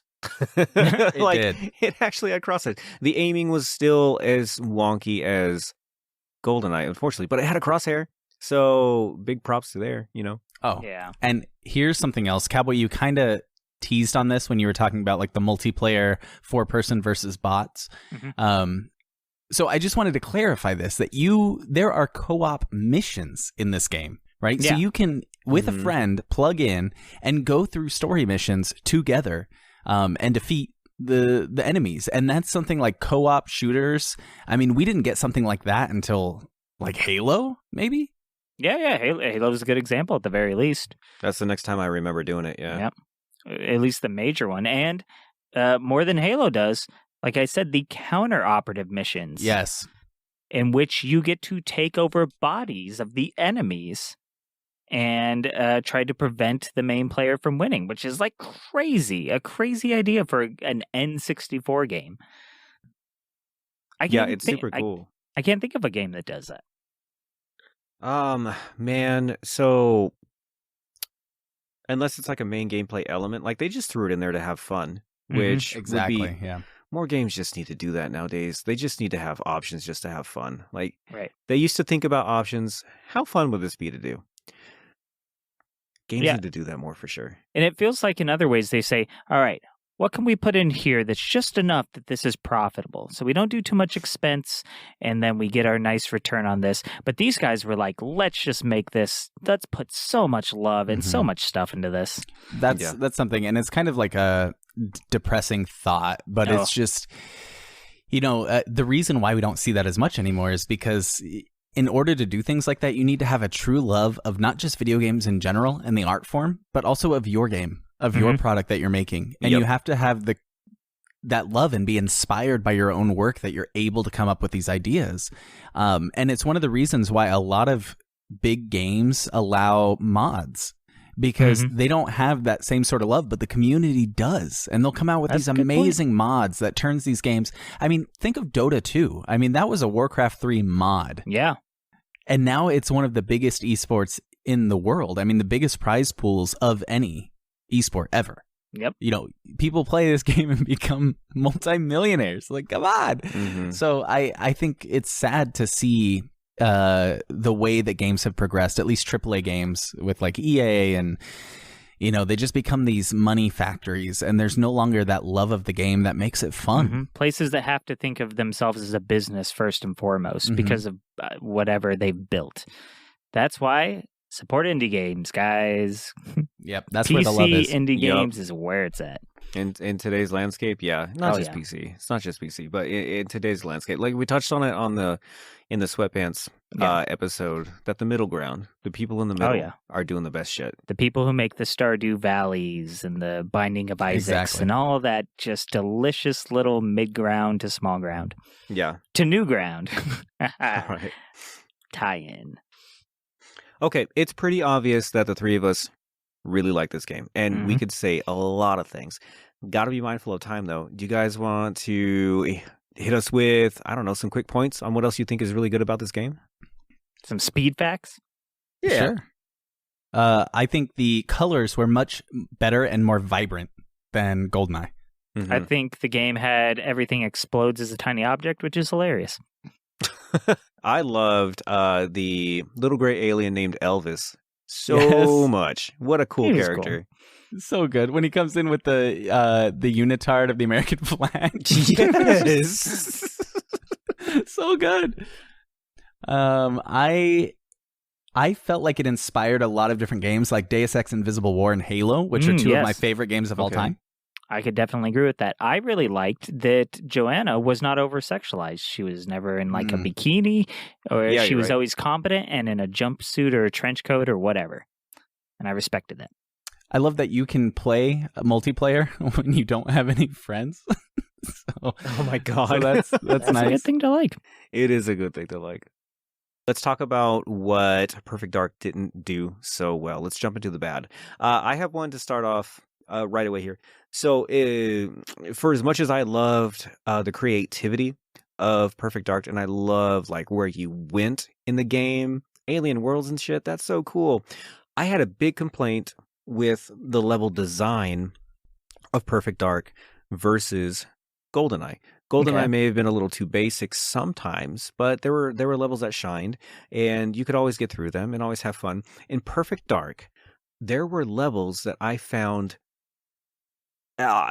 incredibly frustrating, and like level design aspects that made it confusing to even traverse. Perfect example is there's a level in Area 51 where you have to escort a floating bomb cube through the level. Yep. That level was a piece of shit. Just straight up. I'm sorry. It was so bad. And it's not just like the platforms, anything designed like that. Listeners, picture you in the 64 era of first-person shooting, having to nimbly guide this floating block that acted like it was on ice through elevators, up and down platforms, things like that. You had to barely touch it and just expertly guide it around while having to fight people. And you could fuck up so much progress just by touching it a little too hard and it flying out of the elevator you're in.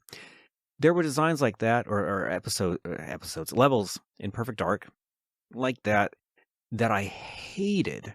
I can't say I ever hated any individual level in GoldenEye, but there are levels in Perfect Dark that I fucking hate. There were so many levels where I would just get so confused and go backwards and not know what I'm supposed to do. Like I think is it the first level? Like, and then I think you come back to it later on, but it's just hallways and doors and more doors and random elevators and doors and more doors. And you're just going through. Yeah. And it's like doors will close automatically on their own after a certain amount of time. So like you're backtracking, being like, oh, I haven't been in here. And you walk in and go down a hallway and you're like, nope, there's a dead guy. I've been in here. And you're just trying to find this random wall that you have to click on to get to a different place. And sometimes computers, you can click on them. Sometimes you can't. Sometimes you have to use a tool to do it. Sometimes you just have to pull out a camera and then you get to do things. Like, I don't know, man. Like, it was just, yeah, some of the levels were a little convoluted. Yeah, absolutely. And that really is my major complaint about Perfect Dark. Is sometimes it was just too convoluted and it stopped the fun. It stopped the gameplay dead in its tracks. And you're just standing there in this level going, what the fuck is going on? Yep. Very fair.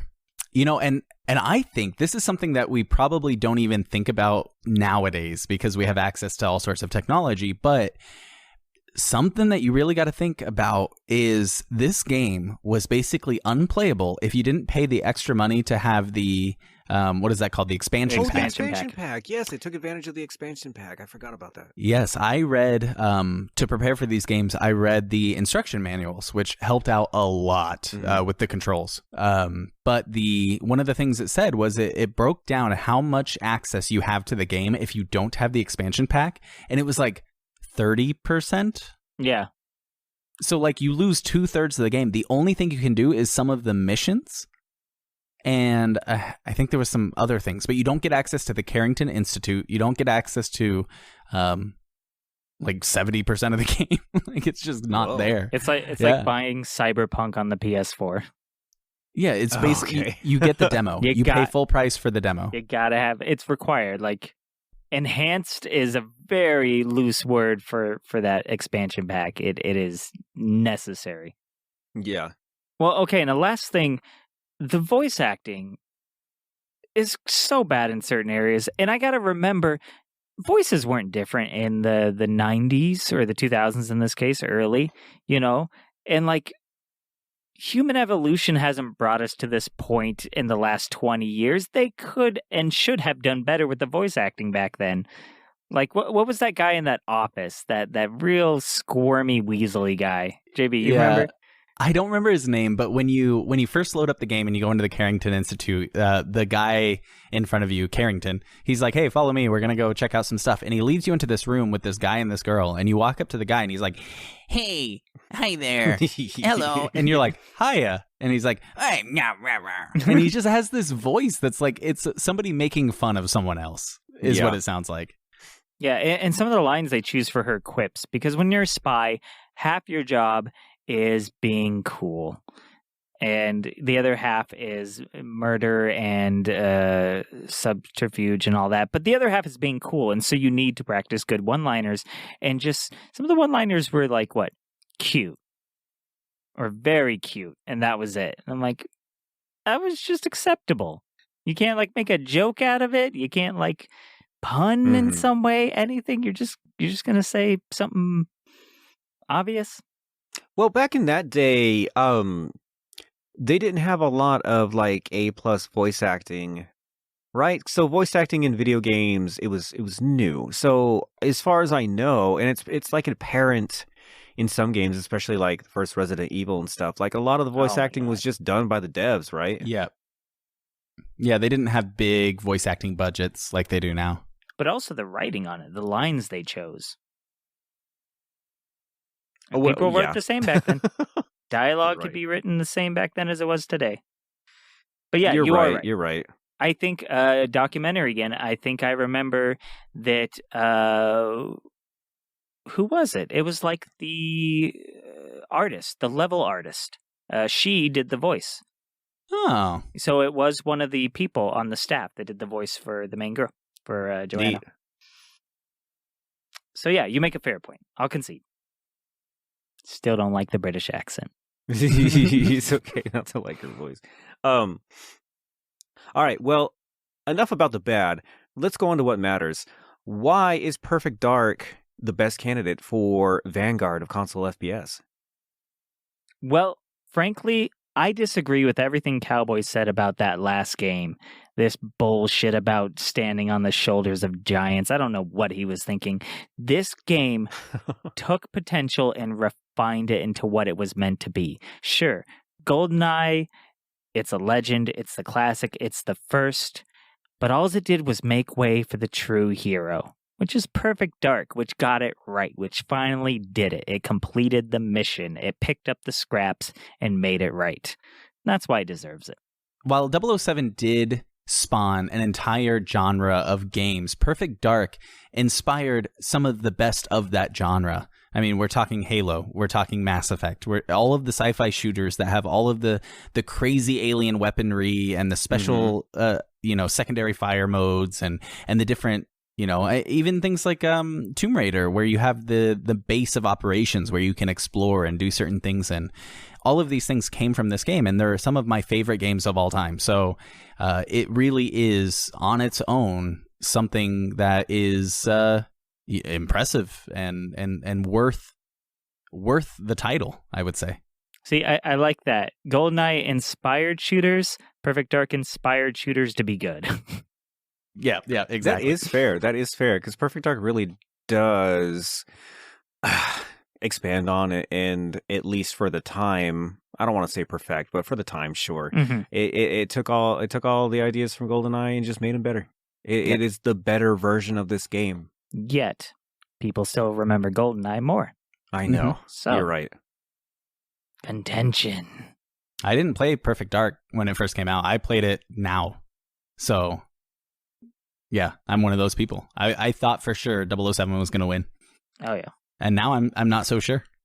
That's corporate advertising. That's what convinced you. So that was Perfect Dark, the successor to GoldenEye that expanded on everything that it did. But why is it not as popular as GoldenEye? What's the matter here? Because of lack of bondage. Hey. Bond. I'm walking here. Lack of James Bond. Well, now we know what's good, what's bad, and what matters about each game. Now, as always, our contenders will be awarded trophies based on 3 categories of art direction, fun factor, and game design. So with those trophies in mind, we will crown an ultimate victor at the end of today's battle. First up with the art trophy is Jake. Hey, it's me. I'm talking here. All right.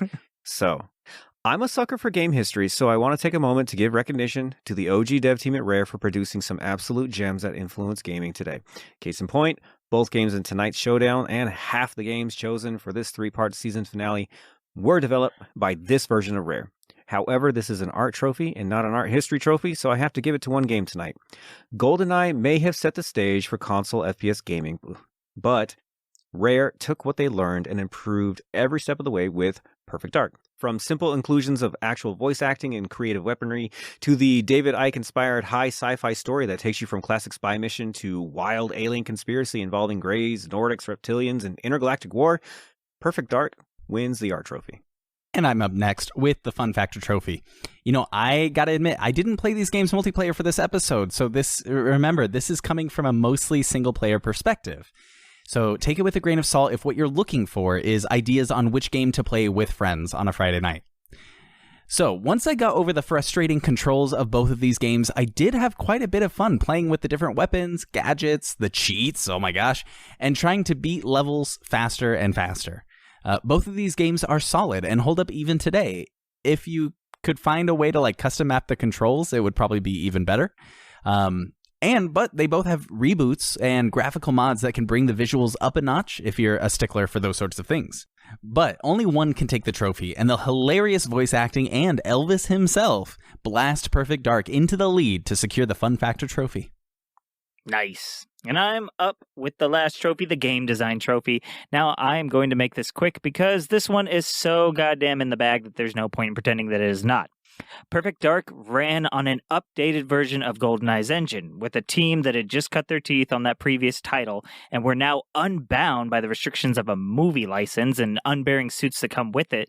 They were stifling up everything. So, Perfect Dark is an improvement on the design of GoldenEye in nearly every way, from its AIs, to its levels, to its weapons, stories, even the immense customization options. It is no surprise that the game design trophy is going to go to Perfect Dark. Whoa, clean sweep. Clean sweep. Interesting. So those were the trophies for today's showdown, which shows you where each game excels. But now it is time to cast our vote to find out the final winner for the title of Vanguard of Console FPS, GoldenEye versus Perfect Dark. Start us off, Jake. So, my vote is based on what game I think was a better representation of where console shooting is today and all the elements combined within. And I'm going to have to give my vote to Perfect Dark. Ooh, okay. JB. I'm also giving my vote to Perfect Dark. Holy shit. Ooh, okay. Well, I'm actually, in a surprising bid, going to choose GoldenEye. Because to me, its legacy is too strong to ignore it as a vanguard for the console FPS. But with 2 against 1, that doesn't matter because that means Perfect Dark takes our win for the Vanguard of console FPSs. Play the fucking music. Yay! Hooray! All right, 1 in the bucket. What is that? Oh, it's the watch. Hold on. Incoming. So I just clicked this. Hello, chaps. I've just received word that the guards are switching shifts, so if you boys are going to pull this off, now's the time. Oh, hey, Goodwin. Wait, why is your face on my new watch? Did you not read the letter? Oh, right. Yeah, I did read exactly whatever you're talking about in the letter. Yes. Okay, jolly good then. So you should know exactly what your primary and secondary directives are. There's not a moment to lose. Now get going, podcasters. Goodwin out. So, what did that letter end up saying, dude? I don't know. Lost it. Dude, what? He made it sound pretty damn important. I mean, if it was that important, he would have put money in it. Oh, God damn it. All right, come on. Grab the gadgets, I guess, or whatever. All right, I'll get the battery, I guess. All right. I'll get the gun. Damn, this, no! Oh, Give me this is that. fucking heavy. Come Here, on. you get the tube of gel. All right. Dude, how did you lose a letter? It's only been in like an hour. I don't know. Look, okay, so he gave me the letter. It didn't have money. I put it down, and it went away. I don't know. I didn't care. Wait, you didn't lose it? You just don't give a shit. Well, I guess you could say that. I mean, Like but it's gone. Losing something is like, oh, I lost it. Where did it go? You set it down and then just never looked for it again. That's not losing it. Well, I mean, it wasn't intentional. I didn't purposefully lose it. It's just, it was there. It's not there, and I don't care enough to know where. That doesn't count. That's not think the it does. same. It is. Listen, there's Do you two trains of thoughts, right? There's the free will camp, and then there's also the predestination camp that Hey, says, look, we're here. Yeah. Oh, okay. Ooh, I'm setting that down. Okay, Let me set this is it, man. Dude, the boss is paranoid. Look at this door. yeah, this is more beefy than the 9-layer beef burrito from Taco Bell. Are we still pushing for a Taco Bell sponsorship or what? I don't know anymore, dude. I think JB's just hungry or something. Enough chatter, chaps. It's magnet time. Okay, is this even gonna work? I don't know. Let me just pick this fucker back. Oh, okay. And let's hold it against the lock. Oh, here.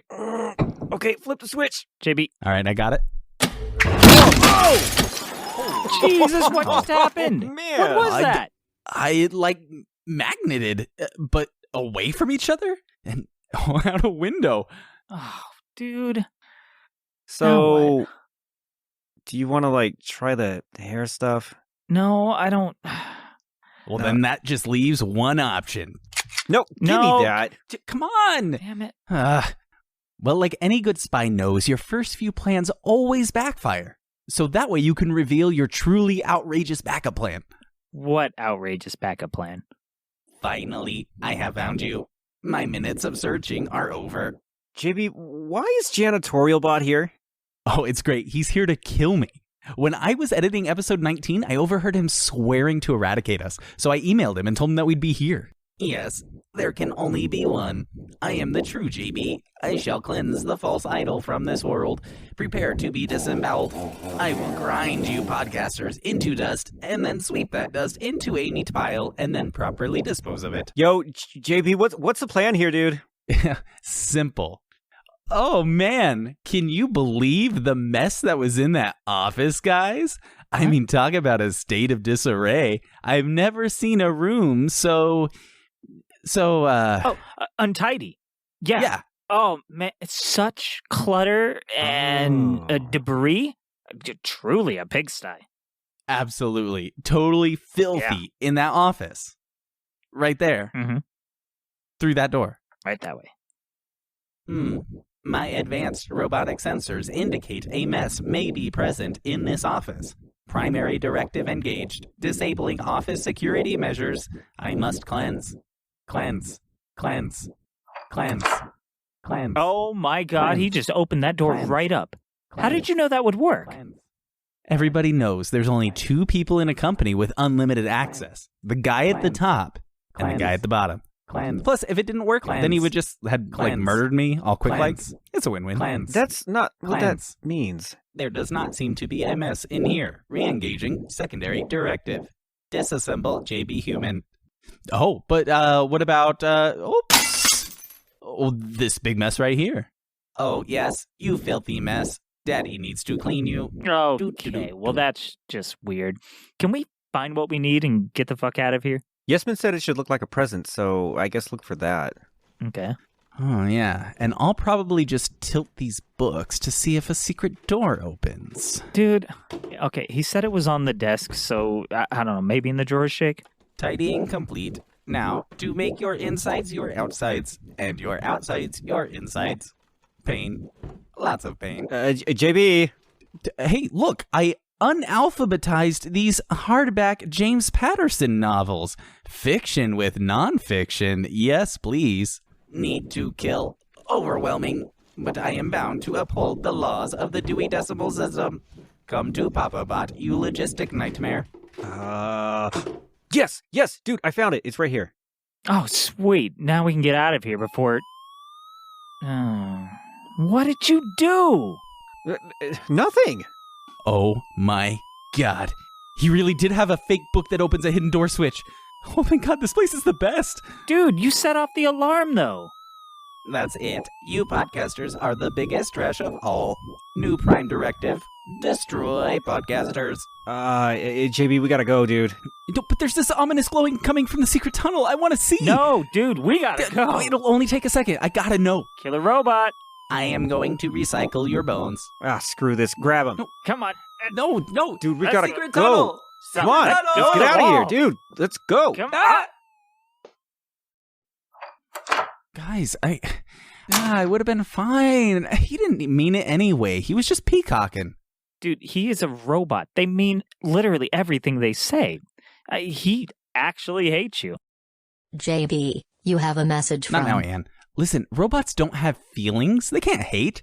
They're just machines. Well, look, dudes, it's done. We got the tape and nobody but Yessmin knows you did it. Yeah, and nobody respects him enough to believe him, so I think we're good. All right, time to spill the beans. Who did it? The whole office has been more tight-lipped at a eliminating contest. Yep. Well, I guess nobody knows nothing. Yep. Real cold case, boss. Probably never get solved. I did see Yessmin walking around with something that looks ornamental. I just a thought. Probably nothing. None of my business. Huh. Well, he is probably pissed I put him on window cleaning duty for being lame. Yeah, he is lame. Oh, he's so lame. He sucks that so guy bad. He's the worst. Good times. Well, you guys are clear. I'm gonna go throw Yessmin down some stairs. JB, I thought now might be a better time for that message. Oh, no, that's okay, Anne. It's fine. It was from your insurance company. They said in regards to the accident you were in this morning. Oh. The one in the company parking lot, where you rammed that Bugatti Dominator multiple times. Yes, well, they said they could not compensate you, because you were obviously 100% at fault for wrecking that Bugatti in the company parking lot this morning. Hey boss, didn't your Bugatti get hit this morning? Weird. Oh. Shit. Oh, you're dead. Well, there you have I'll it. eat your Another bones, perfect bloody. podcast. Nothing wrong going on right now. Get back here. No, Thank you all for sending in your questions through our social media. Oh my God. It's coming. I'm gonna get you. You can find you can find us on Instagram, Twitter, check out our website, H2H. They'll see you the letter E. Oh my God. And thanks to Metroid Mike for the use of our theme song, I Can't Break Off of the album, Heart of the Juggernaut. Buy it on Bandcamp, feed his kid. His kid is so hungry. What is going on? Whoa, yeah, keep running, JB. I want to thank everybody for listening. For anybody who follows us on Twitter and comments and interacts with us, we love you guys. Keep up the engagement and tell friends about us. Please share, rate, subscribe, check us out on Twitter anywhere you can. And do not forget to stay for the post-credit sequence. It'll be fun. And now, get the fuck out of here. Good night. Good night, everybody. Good night, everybody. Say good night, JB. Yeah, say goodnight forever. Good night, everybody.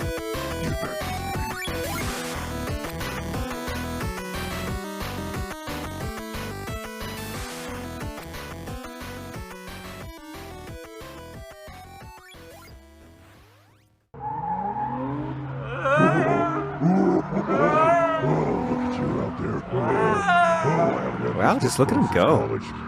Yeah. It looks like it might even be like fun if, without the fear of dying. Yeah. Reminds me of that Tarantino movie. Remember that movie? Oh, yeah. What was it called? Death Proof? It's a good movie. Death Cab for Cutie, I think. Wait. No, I don't think that's it. That's okay. Well, anyways, this looks like it's going to go on for a while. I'm going to get out of here. Yeah. Don't leave me. Guys, come back. Okay, well, see you tomorrow. Yep. Last bus is at 10, JB. I'll see you tomorrow. Bye, JB.